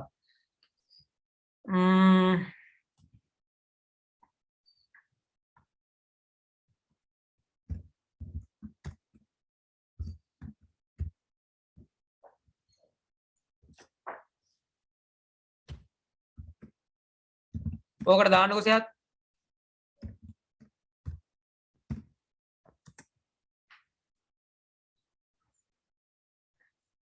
කටි චුට්ටක් ඉන්න.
හරි මම බලන්න.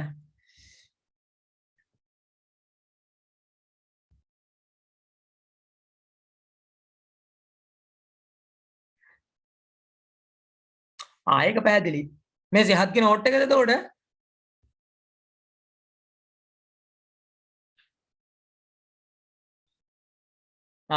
ඒකනේ. හරි හරි. මේක හොයන්න බෑ තමයි.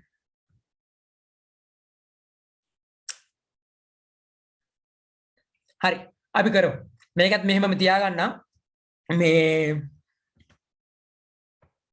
මොකද්ද කියන්නේ මුදල් ඉල්ලුම කියලා කියන්නේ ආයෙන්න පාඩමට මුදල් ඉල්ලුම කියලා කියන්නේ ද්‍රවශීලතාවරණය. එතකොට පටල ගන්න එපා ද්‍රවශීලතාවය අපි මුල උඩදී ඉගෙන ගත්ත ද්‍රවශීලතාවය කියන්නේ මේ කතා කරන්නේ. මුදල් ඉල්ලුමට සමාන පදයක් තමයි ද්‍රවශීලතාවරණය කියලා කියන්නේ. හරිද? මුදල් ඉල්ලුමට සමාන පදයක් තමයි ද්‍රවශීලතාවරණය කියලා කියන්නේ. ඒ වුණාට ඒ අර ද්‍රවශීලතාවය නෙමෙයි මේක ද්‍රවශීලතාවරණය. මේක ද්‍රවශීලතාවරණය. එතකොට මුදල් ඉල්ලුම සමානයි ද්‍රවශීලතාවය කියන වචනයට. එහෙමත් නැත්නම් මුදල් ශේෂ අවශ්‍යතාවය. හරි. එතකොට අපි කතා කරමු දැන් කතා කරපු විදිහට මම ඉස්සෙල්ලාම කිව්වා මිනිස්සු මුදල් වලට කරන ආසාව තමයි මුදල් ඉල්ලුම එහෙමත් නැත්නම් ද්‍රවශීලතාවරණය කියන්නේ කියලා. එහෙමත් නැත්නම් මිනිස්සු මුදල් වලට දක්වන කැමැත්ත මුදල් ළඟ තබා ගැනීමට දක්වන කැමැත්තට තමයි ද්‍රවශීලතා වර්ණය එමත් නැත්නම් මුදල් ඉල්ලුම කියන්නේ කියලා කිව්වා.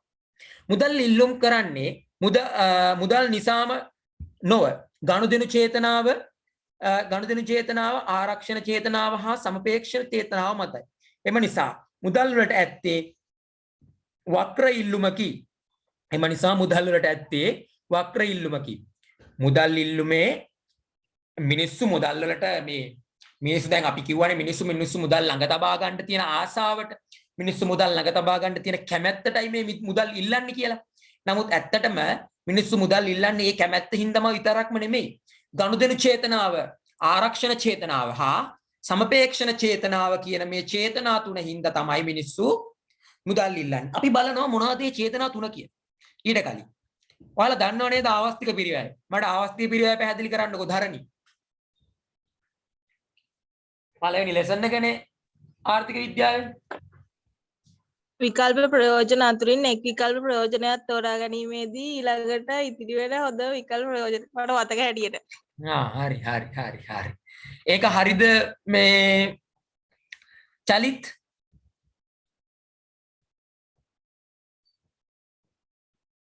එයා කියප එක හරිද?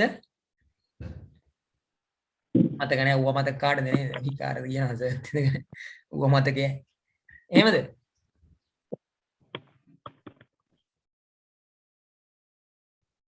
මොනාරි කිව්වද මන්ද මට ඇහුන්නේ නැහැ හැබැයි. බැන්නද මන්ද? හරි. ආවස්තික පිරිවැය කියන්නේ ඒකටනේ. හරි. ආවස්තික පිරිවැය දැන් මේ මුදල් ඉල්ලුම් කරන එකේ ආවස්තික පිරිවැයක් තියෙනවා. මුදල් ඉල්ලුම් කරන එකේ ආවස්තික පිරිවැය. ආවස්තික පිරිවැය මම ආයෙ ඕන්න චුට්ටක් කියන්නම්. දැන් අරයා කියප එක හරි මං කාගෙන් දැව්වේ මට මතක නැහැ. ධර්ණිනේ. ආවස්තික පිරිවැය කියප එක හරි.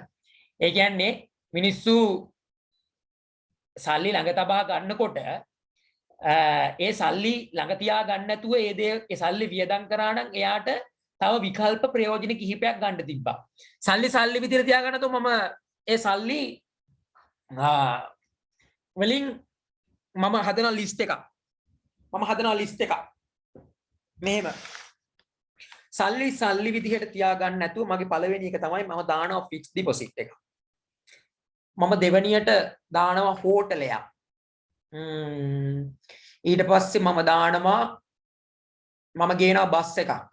මට තියෙන සල්ලි වලින් මං කියන්නේ මට තියෙන සල්ලි වලින් මං ගාව තියෙනවා ලක්ෂ 100ක්. කියන්නේ කෝටි එකක් ලක්ෂ 100ක් මං ගාව තියෙනවා. මම කැමති ෆික්ස් ඩිපොසිට් එකක් දාන්න. මම කැමති හෝටලයක් දාන්න. මම කැමති ඒ සල්ලි වලින් බස් එකක් ගේන්න. හරි? ඔය විදිහට මට ආසාවන් ගොඩක් තියෙනවා. මට ඒකෙන් ඒ සල්ලි වලින් ගන්න පුළුවන් විකල්ප ප්‍රයෝජන ගොඩක් තියෙනවා. මොනවාද මට ගන්න පුළුවන් විකල්ප ප්‍රයෝජන? බැංකුවේ දාන්න පුළුවන්. හෝටලයක් දාන්න පුළුවන්. බස් එකක් ගේන්න පුළුවන්. ඒ වුණාට මම ඒක සල්ලි ඒවා වියදම් කරලා හෝටලයක් දාන්නෙත් නැහැ. බැංකුවේ තියාගන්නෙත් නැහැ.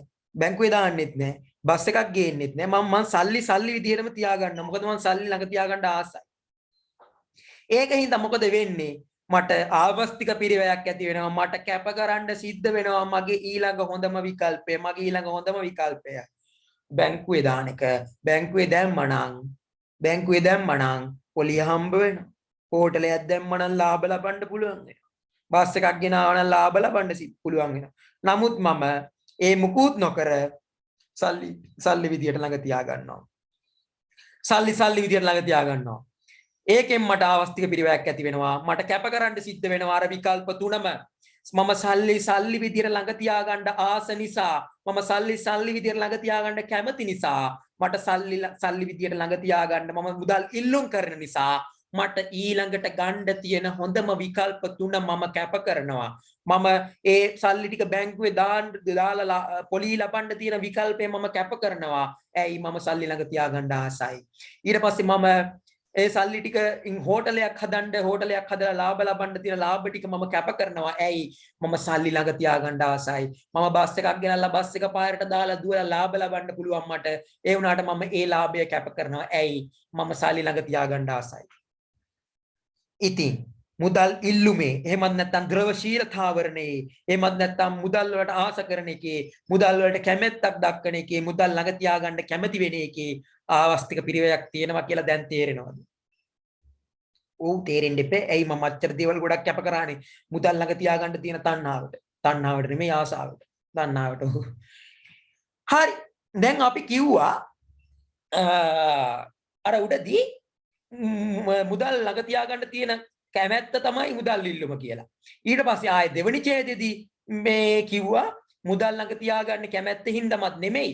අර ගනුදෙනු චේතනාවයි ආරක්ෂණ චේතනාවයි සමපේක්ෂණ චේතනාවයි මත කියලා. එක එක වෙලාවට එක එක ඒවා.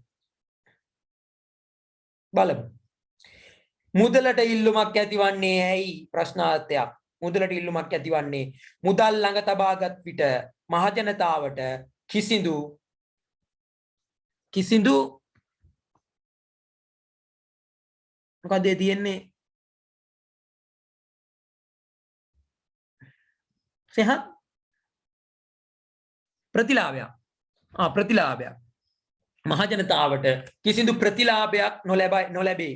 නමුත් මිනිසුන් මුදල් ළඟ තබා ගන්නේ පහත හේතු තුන නිසාය. ඇත්තනේ. මුදල් ළඟ තියාගත්තා කියලා මට අර හෝටලේ දාන්න තිබිලා හෝටලෙන් එන ලාභ ටික නැති වුණා. මට කිසි ප්‍රතිලාභයක් නැහැ. මුදල් ටික බැංකුවේ දැම්ම නම් පොලිය හම්බ වෙනවා. මම මුදල් ළඟ තියාගත්තා. මට කිසි ප්‍රතිලාභයක් නැහැ. මම බස් එකක් ගෙනලා ලාභ ලබන්න තිබ්බා.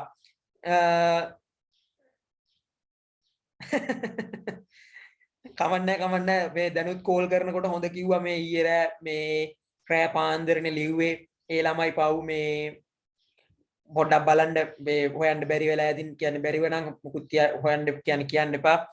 රෑ අමාරු වෙන්න ඔය ළමයි ටික ඔක ලිව්වේ කියලා කිව්වා. හර්ෂ සර්ට මම කිව්වා හර්ෂ සර්ට මට දෙන්න එපා නෝට් ලියන්න කියලා. සහත් කියනවා. එහෙම එකක් නැහැ. මම වාගේ මේ ඔය අයෝපු එක ෆෝන් එකෙන් බලලා හොයාගත්තා. මෙතන හොයන්න අමාරුයි තමයි. PDF කරනකොට පොඩ්ඩක් තද පාට වෙලා තියෙනවා. හරි කමක් නැහැ. ඒක ප්‍රශ්නයක් නැහැ සහත්. කොහොම හරි වැඩේ කරන්නේ නැත්තම් මටත් නෝට් එකක් නැතුව යනවා. හරි. මුදල් ඉල්ලුම් කරන්නේ ආයෙ එන්න පාඩමට. මුදල් ළඟ තබාගත් විට මහජනතාවට කිසිදු ප්‍රතිලාභයක් නොලැබේ. ඇත්තනේ. මුදල් සල්ලි ටික ළඟ තියාගන්න නැතුව බැංකුවේ දැම්ම නම් පොලිය හම්බ වෙනවා. මට එහෙම වුණා නම් ප්‍රතිලාභයක් හම්බ වෙනවා. සල්ලි ටික ළඟ තියාගන්න නැතුව අර හෝටලේ දැම්ම නම් ලාභ ලැබෙනවා. මට ප්‍රතිලාභයක් හම්බ වෙනවා. සල්ලි ටික ළඟ තියාගන්න නැතුව බස් එක ගෙනාවා නම් බස් එකෙන් මට ලාභයක් ලැබෙනවා. ඒ වුණාට දැන් මට කිසි ප්‍රතිලාභයක් නැහැ. ඔහේ සල්ලි ටික ළඟ තියාගත්තා. ඇයි? එහෙම ප්‍රතිලාභ ලැබෙන්නේ නැහැ කියලා දැනත් ඇයි මම සල්ලි ටික මගේ ළඟ තියාගන්නේ?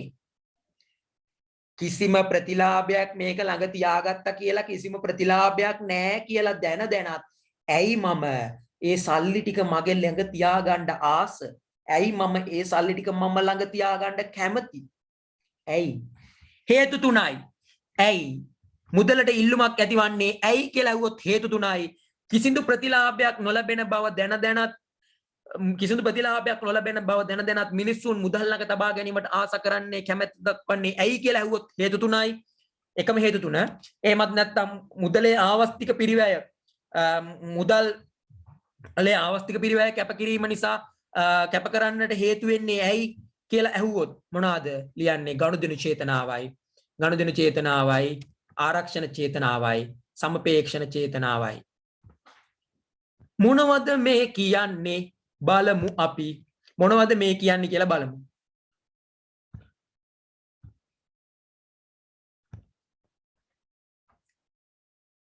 ගනුදෙනු චේතනාව. දැන් ඔන්න මේක ඉස්සෙල්ලාම මතක තියාගන්න. දැන් ඔන්න මට ප්‍රතිලාභ හම්බෙන්නේ නැහැ කියලා මම දැනත් මට ප්‍රතිලාභ හම්බෙන්නේ නැහැ කියලා දැනත් මංගාව මම දැන් සල්ලි කුට්ටියක් තියාගෙන මම ඒ දේවල් කිසිම තැනක ආයෝජනය නොකර සල්ලි ටිකක් ළඟ තියන් ඉන්නවා. ඇයි කියලා ඔයාලා දන්නවද මම එහෙම කරන්නේ? හේතු තුනක් තියෙනවා කිව්වනේ. මොනවද ඒ හේතු තුන? ඔන්න ආයෙ මම කියනවා කිසිදු ප්‍රතිලාභයක් ලැබෙන්නේ නැහැ කියලා දැනත් කිසිදු ප්‍රතිලාභයක් ලැබෙන්නේ නැහැ කියලා දැනත් මම මුදල් ඉල්ලුම් කරනවා. මම මුදල් වලට ආස කරනවා. ඇයි? ගනුදෙනු චේතනාවයි, ආරක්ෂණ චේතනාවයි, සමපේක්ෂණ චේතනාවයි. මොකක්ද සමපේක්ෂණ චේතනාව කියන්නේ? ගනුදෙනු චේතනාව කියන්නේ මිනිස්සුන්ට එකපාරටම එක එක ගනුදෙනු ඒ කියන්නේ පුද්ගලයාගේ ආදායම් ගෙවීම් සිදුවන කාල පරිච්ඡේදයක් තියෙනවා. මෙහෙම හිතන්න මට පඩි හම්බෙන්නේ හැම මාසෙම 10 වෙනිදා. මට පඩි හම්බ වෙන්නේ හැම මාසෙම 10 වෙනිදා. හොඳට අහගන්න ඕනේ මේ ටික මම මුලින්ම කිව්වා මේ ටික හොඳට අහගන්න ඕනේ කියලා. මට පඩි හම්බ වෙන්නේ හැම මාසෙම 10 වෙනිදා. මට දැන් ඔන්න සැප්තැම්බර් මාසේ 10 වෙනිදා පඩි හම්බ වුණා. හරිද? මට ආයෙ පඩි හම්බ වෙන්නේ කවද්ද? ඔක්තෝබර් මාසේ 10 වෙනිදා. සැප්තැම්බර් මාසේ 10 වෙනිදා ඉඳලා ඔක්තෝබර් මාසේ 10 වෙනිදා දක්වා කාලය ඇතුළත මට දවස් 30ක් තියෙනවා. මම මේ දවස් 30 ජීවත් වෙන්න ඕනේ. මම මේ දවස් 30 ජීවත් වෙන්න ඕනේ අර මම සැප්තැම්බර් 10 වෙනිදා ලැබපු සල්ලි වලින්. කතාව පැහැදිලිද ශහාරා? ඕ ශහාරා. ශහාරද ශහාරාද? සෙහාරා ශහාරා. මං කියපේක මේ කියපු චුට්ට පැහැදිලිද? මට ගිය මාසේ 10 වෙනිදා පඩි හම්බ වෙලා මේ මාසේ 10 වෙනිදා වෙනකන් ඒ ලැබිච්ච සල්ලි වලින් මම ජීවත් වෙන්න ඕනේ කියන එක පැහැදිලිද? ඔව් සර් හරි. ඔන්න ඉතින් එහෙම ජීවත් වෙන මේ දවස් 30 ඇතුළත තුල මට එක එක ගනුදෙනු සිද්ධ කරන්න වෙනවා. මට බඩු ගේන්න සිද්ධ වෙනවා. මට හාල් ගේන්න සිද්ධ වෙනවා. මට පොල් ගේන්න සිද්ධ වෙනවා. එළවලු ගේන්න සිද්ධ වෙනවා. ඇඳුම් පැළඳුම් ගන්න සිද්ධ වෙනවා. තව වාහන වලට තෙල් ගහන්න සිද්ධ වෙනවා. මේ වගේ මට ගනුදෙනු කිහිප ගොඩාක් කරන්න වෙනවා. මට මේ ගනුදෙනු ටික ඔක්කොම කරන්න වෙන්නේ මෙන්න මේ ලැබෙන මුදලෙන්. එතකොට මගේ ආදායම් ලැබීම් හා ගෙවීම් සිදුවන කාල පරිච්ඡේද අතර අසමානතාවයක් තියෙනවා. ඇයි? ඒ කියන්නේ මට දවස් 30කට සැරයක් තමයි සල්ලි හම්බ වෙන්නේ. කියන්නේ පඩි හම්බ වෙන්නේ. නමුත් මට දවස් 30කට සැරයක් විතරද වියදම් එන්නේ? නෑ. මට අදත් වියදම්. මට 10 වෙනිදා ගත්ත පඩියෙන් 10 වෙනිදා ඒ කියන්නේ ආදායම ලැබුවේ ගිය 10 වෙනිදා. මගේ ඊළඟ වියදම කරන්නෙත් මම ලබන 10 වෙනිදා නම් ඕන්න ප්‍රශ්නයක් නෑ. ලබන 10 වෙනිදාට මට ආයෙ පඩි හම්බ වෙනවා. නමුත් මම ගිය මාසේ 10 වෙනිදා සල්ලි ගත්තට පස්සේ මේ 10 වෙනිදා වෙනකන් ආයෙ සල්ලි කීයක් හරි අතට හම්බ වෙනකන් පඩි හම්බ වෙනකන් මේ දවස් 30 ඇතුළත තුල මම වියදම් කීයකට මුහුණ දෙනවද? මම වියදම් කීයකට ආයෙ මුහුණ දෙනවද? තේරෙනවද මං කියන කතාව? එතකොට මගේ ආදායම් ලැබෙන කාල පරිච්ඡේදයයි වියදම් සිද්ධ වෙන කාල පරිච්ඡේදයයි අසමානයි. ආදායම් ලැබෙන්නේ දවස් 30කට සැරයක්. වියදම් දවස් ගානේ හම්බ වෙනවා. ඉතින් මට පුළුවන් වෙයිද මම උපයන සල්ලි ටික මුදල් වලට අරගෙන කිසිදු ප්‍රතිලාභයක් ලැබෙන්නේ නැහැ කියලා දැන දැනත් ළඟ තියාගෙන ඉන්නේ නැතුව මට පුළුවන් ද බැංකුවේ ගෙනින් දාන්න? මට පුළුවන් ද බැංකුවේ ගෙනින් දැම්මොත් හරියයිද? හරියයිද? එතකොට කොහොමද මේ දවස් 30 ජීවත් වෙන්නේ? එතකොට කොහොමද මේ දවස් 30 වියදම් කරන්නේ? දැන් තේරෙනවද මිනිස්සු ඇයි? දැන් තේරෙනවද මිනිස්සු ඇයි සල්ලි කිසිම ප්‍රතිලාභයක් ලැබෙන්නේ නැහැ කියලා දැන දැනත් ළඟ තියාගෙන ඉන්නේ කියලා? බැංකුවට ගෙනින් දාන්න නැත්තේ ඇයි කියලා? බස් එකක් ගන්න නැත්තේ ඇයි කියලා? හෝටලයක් දාන්න නැත්තේ ඇයි කියලා? මිනිස්සුන්ගේ ආදායම් ලැබෙන දිනේ කාල පරිච්ඡේදෙහි මිනිස්සුන්ගේ වියදම් දරන්න සිද්ධ වෙන කාල පරිච්ඡේදෙහි අතර අසමානකම් තියෙනවා. ඔන්න කාට හරි කෙනෙක්ට 10 වෙනිදා පඩි හම්බුණාට පස්සේ ඊළඟ 10 වෙනිදා වෙනකන් කිසිම වියදමක් නැත්තම් ඒ මිනිස්සයාට පුළුවන් ඒ මිනිස්සයා ගිය මාසේ 10 වෙනිදා රුපියල් 50000ක් පඩි ගත්තා නම් ඒ 50000 එදාම බැංකුවට දැම්මනම් එයාට ඊළඟ මාසේ 10 වෙනිදා වෙනකොට මාසෙකට පොලි හැදිලා එයාට ප්‍රතිලාභයක් ඇවිල්ලා. නමුත් එයා එදාම පඩි අරගෙන එනින් ගමන් ඕක බැංකුවට දාලා ආවනම් ඒ මිනිස්සයා කන්නේ බොන්නේ කොහොමද? ඒ මිනිස්සයාගේ ඇඳුම් පැළඳුම් ගන්නෙ කොහොමද? ඒ මිනිස්සයා ඔය ඊළඟ මාසේ පඩි ලැබෙන දවස වෙනකන් දින 30 ඇතුළත තුල වියදම් කරන්නේ කොහොමද? කෙනෙක්ට කියන්න පුළුවන් ඇයි එයා ඉතුරු කරගත්තේ ඒවා නැද්ද? අයියා එහෙම කියලා. මේක සාමාන්‍ය උපකල්පනයකට එන්නේ. අන්න ඒ නිසායි මිනිස්සු ප්‍රතිලාභයක් ලැබෙන්නේ නැයි කියලා දැන දැනත් මිනිස්සු සල්ලි ළඟ තියාගන්නේ. තේරුණාද? කවිශා සෙව්වන්දි තේරුණාද? ඇයි මිනිස්සු ප්‍රතිලාභයක් ලැබෙන්නේ නැහැ කියලා දැන දැනත් ළඟ තියාගන්නේ. ඔන්න ඒකයි. ඇයි ඒ මිනිස්සුන්ට ආදායම ලැබපු දවසේ ඉඳලා ඒ වියදම් ආදායම් සහ වියදම් ලැබෙන කාල පරිච්ඡේදය අතර අසමානකම් තියෙනවා. කොයි වෙලේ ගනුදෙනුවක් සිද්ධ වෙයිද කියලා දන්නේ නැති හින්දා මිනිස්සු ගනුදෙනු චේතනාවෙන් ගනුදෙනු ඇතු කරගැනීමේ චේතනාවෙන් සල්ලි ළඟ තියාගන්නවා. නැත්නම් එයාට තිබ්බ මේක ළඟ තියාගත්තට ප්‍රතිලාභයක් නැහැ නේ දෙයියනේ ඉන්න හොඳ වැඩක් කරන්න කියලා ගිහිල්ලා සල්ලි ටික බැංකුවේ දාන්න තිබ්බා. එහෙම දාන්නේ නැහැ. දාලා බෑ. එයාට ගනුදෙනු කරන්න සිද්ධ වෙනවා මේ කාල පරිච්ඡේදය ඇතුළත. අන්න ඒකයි මිනිස්සු Tamanට ප්‍රතිලාභයක් නැහැ කියලා දැන දැනත් මුදල් ඉල්ලුමේ ආවස්තික පිරිවැයක් තියෙනවා කියලා දැන දැනත් මුදල් ළඟ තියාගන්නේ. ගනුදෙනු කරන්න සිද්ධ වෙනවා. ඔන්න ඔක. ඊළඟ හේතුව අපි බලනවා ඇයි මිනිස්සු කිසිම ප්‍රතිලාභයක් නැහැ කියලා දැන දැනත් නැහැයි කියලා දැන දැනත් සල්ලි ළඟ තියාගන්න ඊළඟ හේතුව මොකක්ද කියලා බලනවා. දෙවෙනි හේතුව ආරක්ෂණ චේතනාව.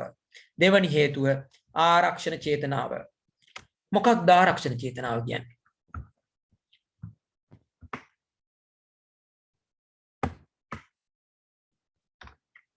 ආරක්ෂණ චේතනාව කියලා කියන්නේ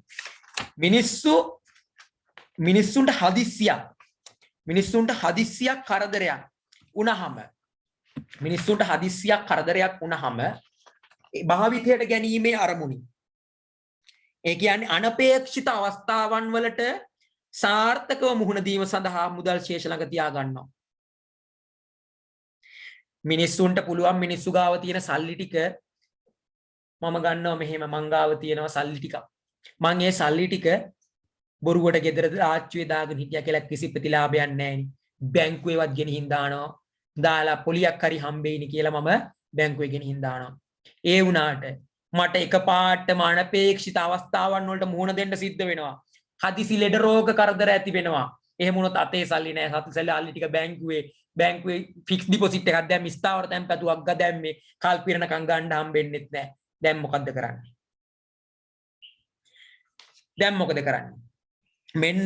මෙන්න මේකයි මිනිස්සු මුදල් ළඟ තියා ගන්නවා අනපේක්ෂිත අවස්ථාවන් වලට සාර්ථකව මුහුණ දීම සඳහා මිනිස්සු මුදල් ශේෂ ළඟ තබා ගැනීම ආරක්ෂණ චේතනාවෙන් මුදලට කරන ඉල්ලුම වේ.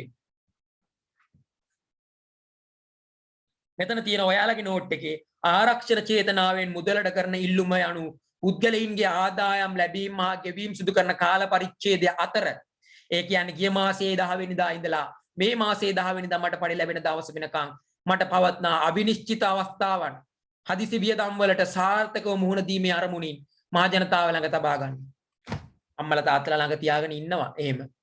ඒ කට්ටියටත් තේරෙනවා මේ සල්ලි ටික ළඟ තියාගත්තට වැඩක් නැහැ. මේකට කිසි ප්‍රතිලාභයක් නැහැ. මෙන්න මේ ටික කොහාට හරි ඉන්වෙස්ට් කරලා දානවා. මෙන්න මේ ටික මම බැංකුවට ගෙනිහින් දානවා. මේ ටික වියදම් කරලා මම මොකක් හරි එකක් ගන්නවා. මම මේකෙන් වාහනයක් ගන්නවා කියලා හිතුවට එහෙම කරන්නේ නැහැ. ඇයි? මිනිස්සු ප්‍රතිලාභයක් නැහැ කියලා දැන දැනත් සල්ලි ළඟ තියා ගන්නවා. හදිස්සි කරදරයක් සිද්ධ වුණොත් අනපේක්ෂිත අවස්ථාවකට මුහුණ දෙන්න සිද්ධ වුණොත් ඒකට වියදම් කරන්න සල්ලි ළඟ තියෙන්න ඕනේ. පැහැදිලිද නෙත්මි?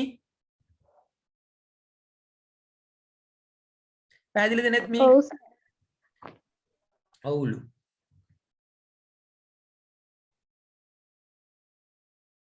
මට පැහැදිලි කරන්නකෝ එහෙනම් ආරක්ෂණ චේතනාව.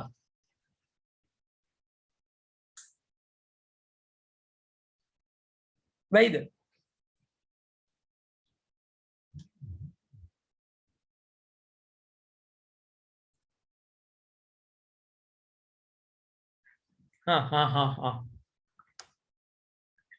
පස්සේ පැහැදිලි කරන්න දෙන්නම්කෝ මේ ටික තියර කරලා.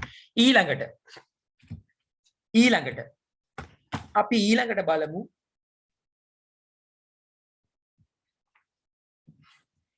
බලමු සමපේක්ෂණ චේතනාව. දැන් අපි දන්නවා මිනිස්සු කිසිම ප්‍රතිලාභයක් නැතුව මුදල් ළඟ තියා ගන්නවා. ඒකට හේතු තුනක් තියෙනවා. පළවෙනි හේතුව තමයි ගනුදෙනු චේතනාව. ඒ කියන්නේ මිනිස්සුන්ගේ ආදායම් හා වියදම් ලැබීමේ අතර කාල සීමාවේ අසමානකම් තියෙන හින්දා මිනිස්සු මොකද කරන්නේ? සල්ලි ටික ප්‍රතිලාභ නැහැ කියලා දැන දැනත් ආයෝජනය කරන්නේ නැතුව තමන් ළඟ තියා ගන්නවා. ඒ වගේම තමයි මිනිස්සුන්ට හදිස්සියේ කරදරයක් සිද්ධ වෙයි කියලා අනපේක්ෂිත අවස්ථාවන් වලට මුහුණ දීමේ අරමුණින් මිනිස්සු සල්ලි ටික කොහෙවත් දාන්න නැතුව ළඟ තියා ගන්නවා. ඊළඟ හේතුව සමපේක්ෂණ චේතනාව. ලියලා නැහැ නේ ඔයාලා නෝට් එක. ඉස්සලාම ලියා ගන්නකො. ඉස්සලාම ලියා ගන්න. ලියලා ඉවරනවා කවුරු හරි හ්ම් කියන්න ඕනේ. ඒ කියන්නේ වචනේ මම කියනකොට නැත්තම් මම බලන් ඉන්නවා. කවුද වැඩේ බාරගන්නේ හ්ම් කියන්නේ? අමීෂර් බාරද? මයික් එක ඔන්න එකේ තියාන හ්ම් කියන්නේ. හරි. ලියා ගන්න. සමපේක්ෂණ චේතනාවෙන් මුදලට කරන ඉල්ලුම කියන එක ඔයාලා ඔය දැන් සමපේක්ෂණ චේතනාව කියලා ලියලා තියෙනවනේ එතන පල්ලෙහෙන් ලියන්න. සමපේක්ෂණ චේතනාවෙන් කියන්න ඕනේ. සමපේක්ෂණ චේතනාවෙන්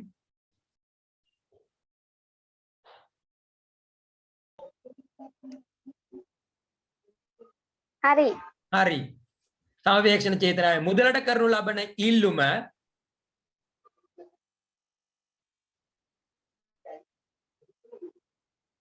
සමපේක්ෂණ චේතනාවෙන් මුදලට කරනු ලබන ඉල්ලුම හරි.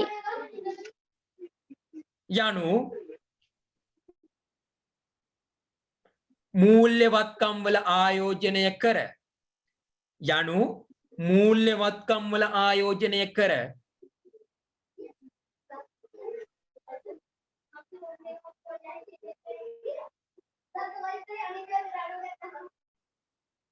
හරි. ලාභ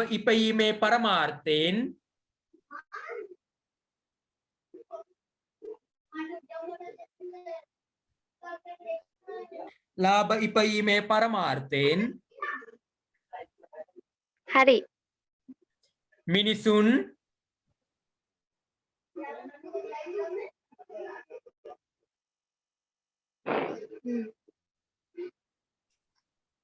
ළඟ තබා ගන්නා හරි. මුදල් ප්‍රමාණය වේ.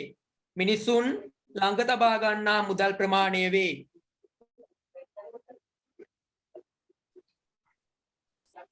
සමපේක්ෂණ චේතනාවෙන් මුදලට කරනු ලබන ඉල්ලුම යනු මූල්‍යවත්කම් වල ආයෝජනය කර ලාභ ඉපයීමේ පරමාර්ථයෙන් මිනිසුන් ළඟ තබා ගන්නා මුදල් ප්‍රමාණය වේ. මෙහිදී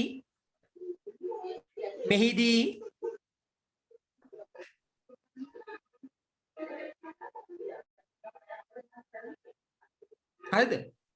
හරි. මෙහිදී හරි. ව්‍යාපාර කොටස්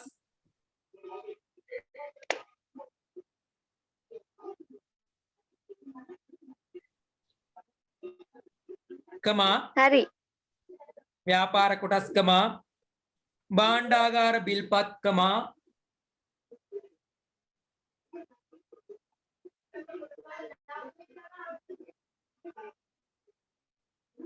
හරි.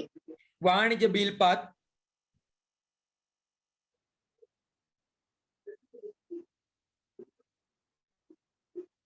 හරි. මූල්‍යවත්කම් ලෙස සැලකේ.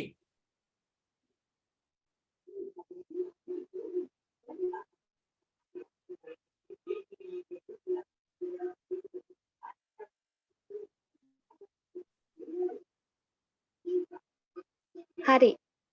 එම මූල්‍යවත්කම්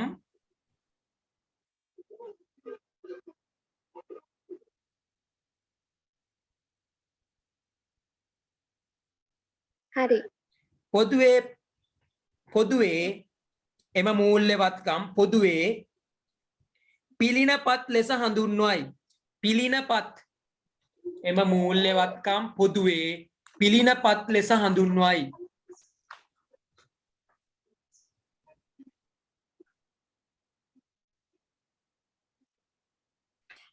හරි. හරි, thank you. welcome. කාට හරි කෙනෙක්ට ලියා ගන්න බැරි වුණාද කොහේ හරි කොටසක්?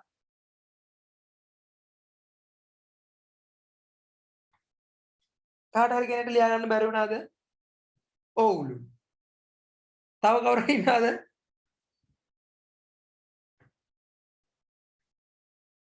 සෙහත් විතරද? තව කවුරු හරි ඉන්නවද?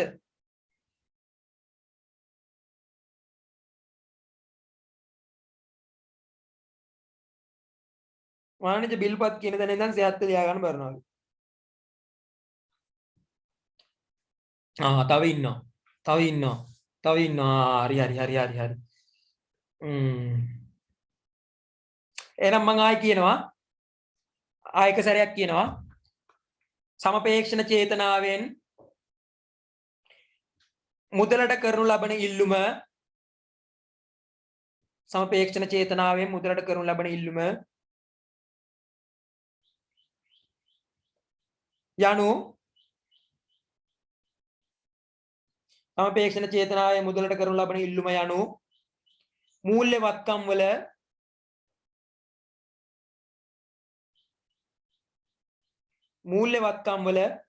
ආයෝජනය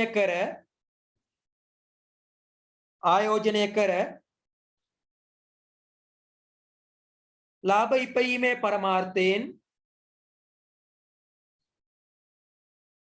ඉපයීමේ පරමාර්ථයෙන් මිනිසුන් ළඟ තබා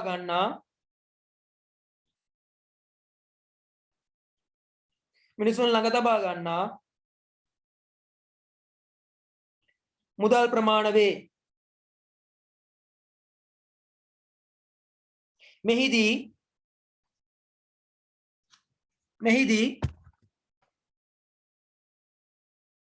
ව්‍යාපාර කොටස්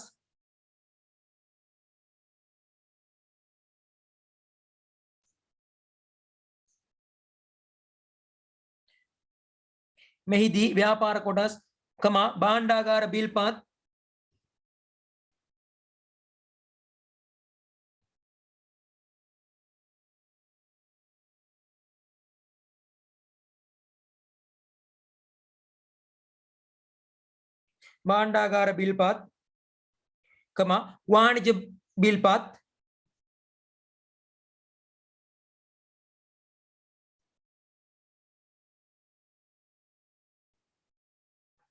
වාණිජ බිල්පත් මූල්‍යවත්කම් ලෙස සැලකේ.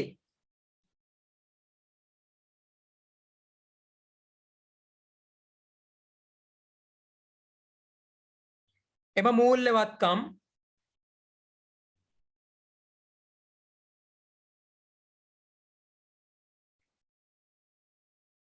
පොදුවේ පිළිනපත් ලෙස හඳුන්වයි. පිළිනපත් ලෙස හඳුන්වයි. එච්චරයි. මේ කවුද? සෙහත් පෙරේරා. ඔයාලා group එකක් තියෙනවද මොකක් කර WhatsApp group එකක් මොකක් කර තියෙනව නේද කට්ටියගේ? සෙහත්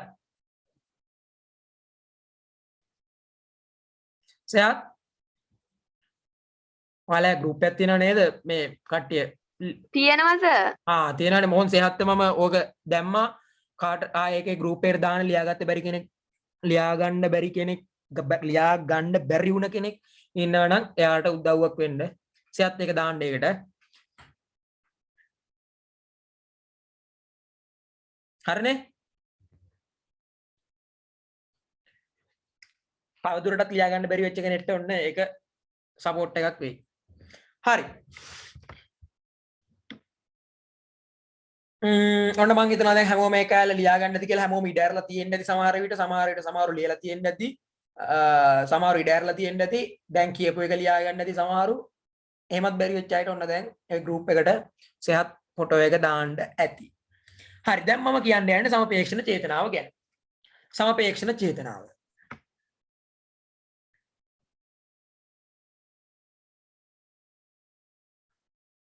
සමපේක්ෂණ චේතනාව කියලා කිව්වේ දැන් සමපේක්ෂණ චේතනාවෙන් මුදලට කරනු ලබන ඉල්ලුම යනු මූල්‍යවත්කම් වල ආයෝජනය කර ලාභ ඉපයීමේ පරමාර්ථයෙන් මිනිස්සු ළඟ තබා ගන්නා මුදල් ප්‍රමාණ වේ. ඒ කියන්නේ මෙහෙමයි. මිනිස්සු දැන් අපි කියවනේ දැන් කිසිම ප්‍රතිලාභයක් නැහැ කියලා දැන දැනත් තමයි මේ ළඟ තියාගන්නේ කියලා. ඒනට දැන් මේ කියනවානේ මෙතන මොකද්ද මේ ලාභ ලැබීමේ පරමාර්ථයක් කතාවක්. මොකද්ද මේක? මෙහෙමයි. අනාගතයේදී ලාභ ලබන්න මුදල් වෙළඳපොලේ සිද්ධ වෙන වෙනස්කම් දිහා බලනවා. දැම්මට වැඩක් නැහැ. දැම්ම බැංකුවට දැම්මට වැඩක් නැහැ. බැංකුවට දැම්මොත් 100ට 1 2ක හරි පොලියක් හරි ලැබෙයි. නමුත් ඊට වැඩිය ප්‍රතිලාභ 100ට 1 2 ප්‍රතිලාභයවත් නැතුව විතර තියන් ඉන්නවා. කිසිම ප්‍රතිලාභයක් නැතුව. ඇයි? මුදල් වෙළඳපොලේ ඔයාලගේ දුන්න නෝට් එක තියෙන තැන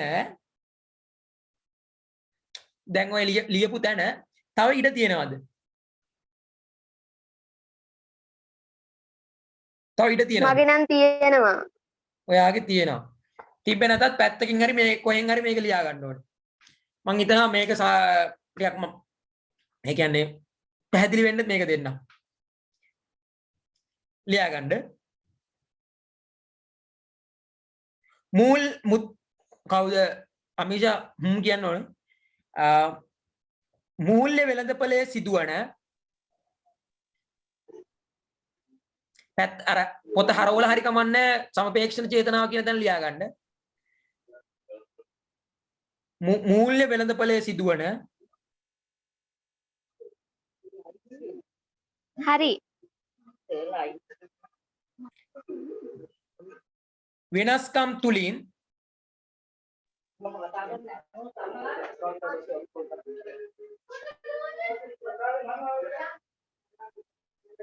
මූල්‍ය වෙළඳපොලේ සිදුවන වෙනස්කම් තුලින් හරි. හරි අනාගතයේ ලාභ ඉපයීමේ අපේක්ෂාවෙන් අනාගතයේ ලාභ ඉපයීමේ අපේක්ෂාවෙන්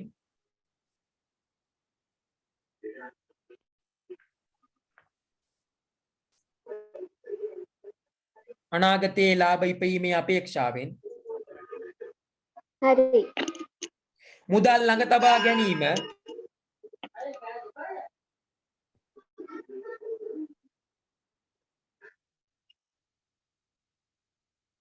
මුදල් ළඟ තබා ගැනීම මෙලෙස හැඳින්වේ හරි සමපේක්ෂණ චේතනාව වේ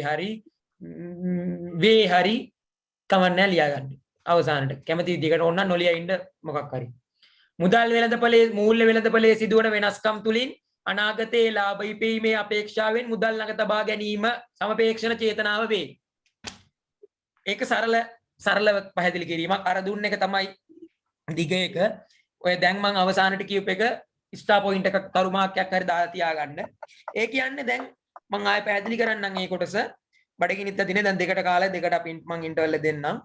මේ ඉතින් මට බයින්න එපා. මේ මොකක්ද සමපේක්ෂණ චේතනාවෙන් ඉල්ලුම කියලා කියන්නේ. එතකොට මෙතනදී මේ අපි දැන් අනාගතයේ මුදල් මූල්‍ය වෙළඳපොළ කියලා එකක් තියෙනවානේ. මූල්‍ය වෙළඳපොළ කියලා කියන්නේ ඔය භාණ්ඩාගාර බිල්පත් අලෙවි වෙන කොටස් වෙළඳපොලේ කටයුතු සිද්ධ වෙන මේ මුදල් හා බැඳුණු මේ ගනුදෙනු සිද්ධ වෙන වෙළඳපොළට මූල්‍ය වෙළඳපොළ කියලා අපි කියනවා. මේ මූල්‍ය වෙළඳපොලේ උච්චාවචනයන් සිද්ධ වෙනවා. අඩු වැඩි වීම, පොලි අනුපාත ඉහළ පහළ යෑම වගේ දේවල් සිද්ධ වෙනවා. හරිද?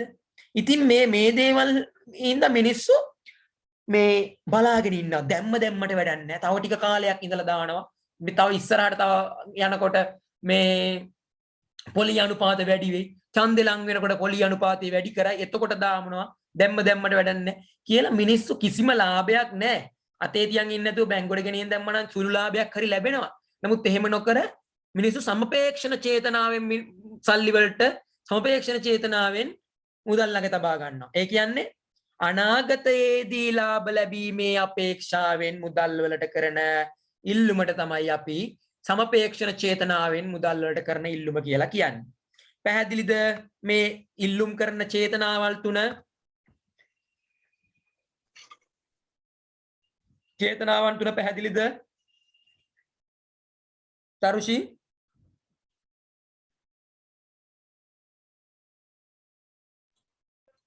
තේරුණා ප්‍රශ්න නැහැ තේරුණා. එහෙම තමයි ඉන්න ඕනේ. මම ආයෙ පැහැදිලි කරන්නම් ඒ ටික කොහොම හරි.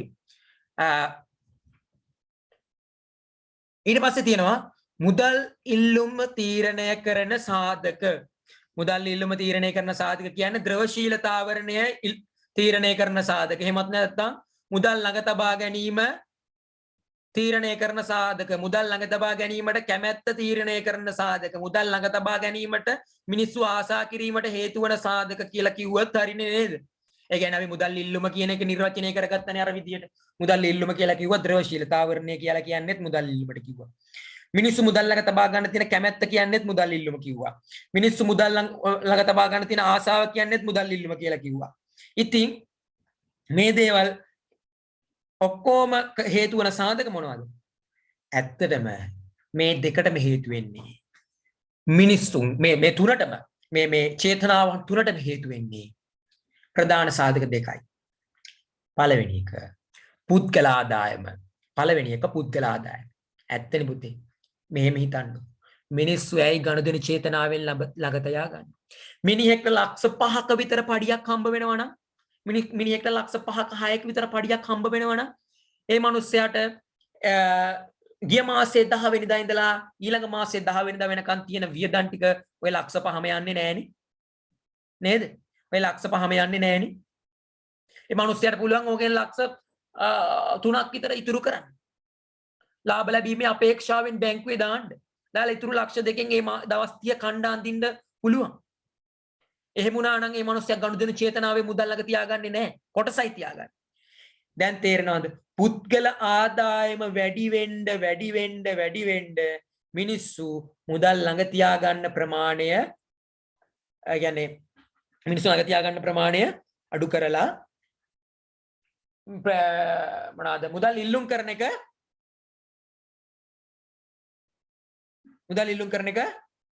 අඩු කරනවා. ඒ කියන්නේ මෙහෙමයි. පුද්ගල ආදායම වැඩි නම්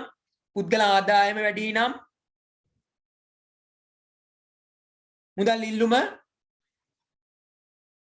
වැඩි. ඇයි? අනුලෝම සම්බන්ධතාවයක් තියෙන මේ දෙක අතර. ඊට පස්සේ ඒ ටික ඔයාලට මම පැහැදිලි කරොත් සමහර විට පැටලෙයි. ඔක ප්‍රස්තාරෙත් එක්ක පැහැදිලි කරන්න ඕනේ.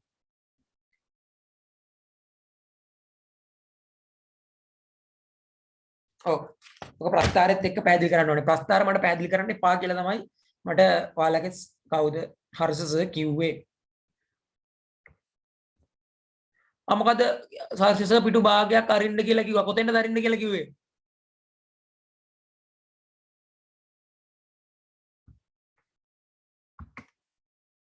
කොතෙන්ද හරියට අරින්න කියලා කිව්වේ? කවුද සෙහත්? මේ ටික නෙමෙයිනේ මේ සමපේක්ෂණ චේතනාව නෙමෙයිනේ. හරි sorry. නෑ ඒ අර සමපේක්ෂණයකට. හරි ඒ ටික දැන් හරිනේ දැන් ආය අරින්න ඕනේ නැහැ. දැන් මම එතෙන්ට කිව්වා මේ ඔයාලට මේ මුදල් ඉල්ලුම තීරණය කරන සාධක කියන මේ කොටසත් මේ කොටස මේ ප්‍රස්තාරෙත් එක්කලා පැහැදිලි කරන්න ඕනේ. ඒ ටික හරිසස කරයි. උගල මට ප්‍රස්තාර කරන්න එපා කියලා කිව්වා. මතක් කරන්න කවුද මතක් කරන්න කාටද මම වක්කීම දෙන්නේ? මම දෙනවා වක්කීම දිනිදි භාග්‍ය සර්ට මතක් කරලා කියන්න ඕනේ මෙන්න මේ කොටස මම කරේ නෑ කියලා. පුළුවන්ද කියන්න? දිනිදි මාත් කියනවා. මං කියන්නේ ඊළඟ දවසේ පන්තිය පටන් ගත්තාම මේ ටික ඇරලා යන්න ගියොත් එහෙම මේ ටික මතක් කරන්න ඕනේ. මොකද මම මේ ටික කරන්න බෑ. මේකට මේ පොලිය පුද්ගල ආදායම ප්‍රස්තාරේ එක පැත්තකට දාලා අනිත් පැත්තට මුදල් ඉල්ලුම දාලා ප්‍රස්තාරයක් ඇඳලා කතා කරන්න ඕනේ. හරිද? ඊට පස්සේ මේ පොලිය ආදායමයි මේ මුදල් ඉල්ලුමයි අතර තියෙන මේ ප්‍රතිලෝම සම්බන්ධතාවයක් කියනවනේ. මේකට ප්‍රස්තාරයක් ඇඳලා එක පැත්තකට පොලි අනුපාතයයි අනිත් පැත්තට මුදල් ඉල්ලුමයි දාලා ප්‍රස්තාරයක් අඳින්න ඕනේ. මේ ඒකින්ද මෙන්න මේක ප්‍රස්තාර ආශ්‍රයෙන් පැහැදිලි කරන්නේ. ඒක නිසා මම මේක පැහැදිලි කරන්න ගිහිල්ලා ඔයාලට ඒක පැහැදිලි වෙන එක ප්‍රශ්නයක් වෙනවා. ඒක නිසා ඒක ප්‍රස්තාරෙත් එක්ක එකට කම්බයින් කරලා ඔයාලගේ හර්ෂස ඒ කොටස කරයි. ඊට පස්සේ තියෙන්නේ මුදල් සැපයුම. මුදල් සැපයුම මේ කොටස අනිවාර්යයි.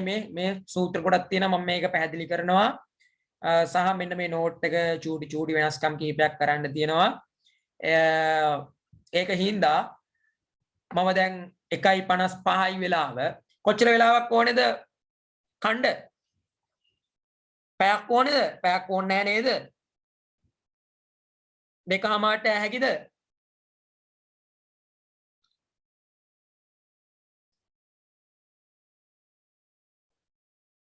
දෙකමාර ඇති නේද? චලිත් දෙකමාර ඇති නේද?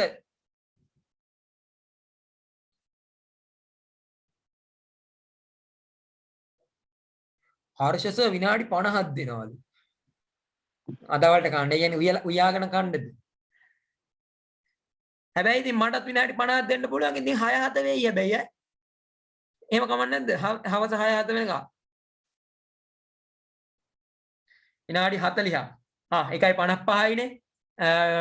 දෙකමාරුනොත් විනාඩි 35ක් වෙනවනේ. විනාඩි 40ක්. එන්න 2:40ට එන්න.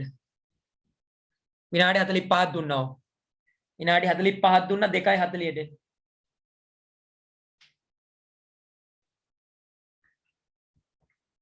කැමති කෙනෙක්ට මීටින් එකේ ඉන්න පුළුවන්. නැත්තම් 2:40 වෙද්දි කට්ටිය වෙන්න ඕනේ.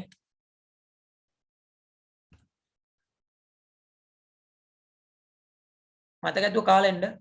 ස්ටේටස් බලන්න කට්ටිය ස්ටේටස් බලන්න, TikTok බලන්න, Facebook පැත්තේ යන්න, ඒ ඔක්කොම කරලා කාලා බිල ඔක්කොම කරලා එන්න ඕනේ.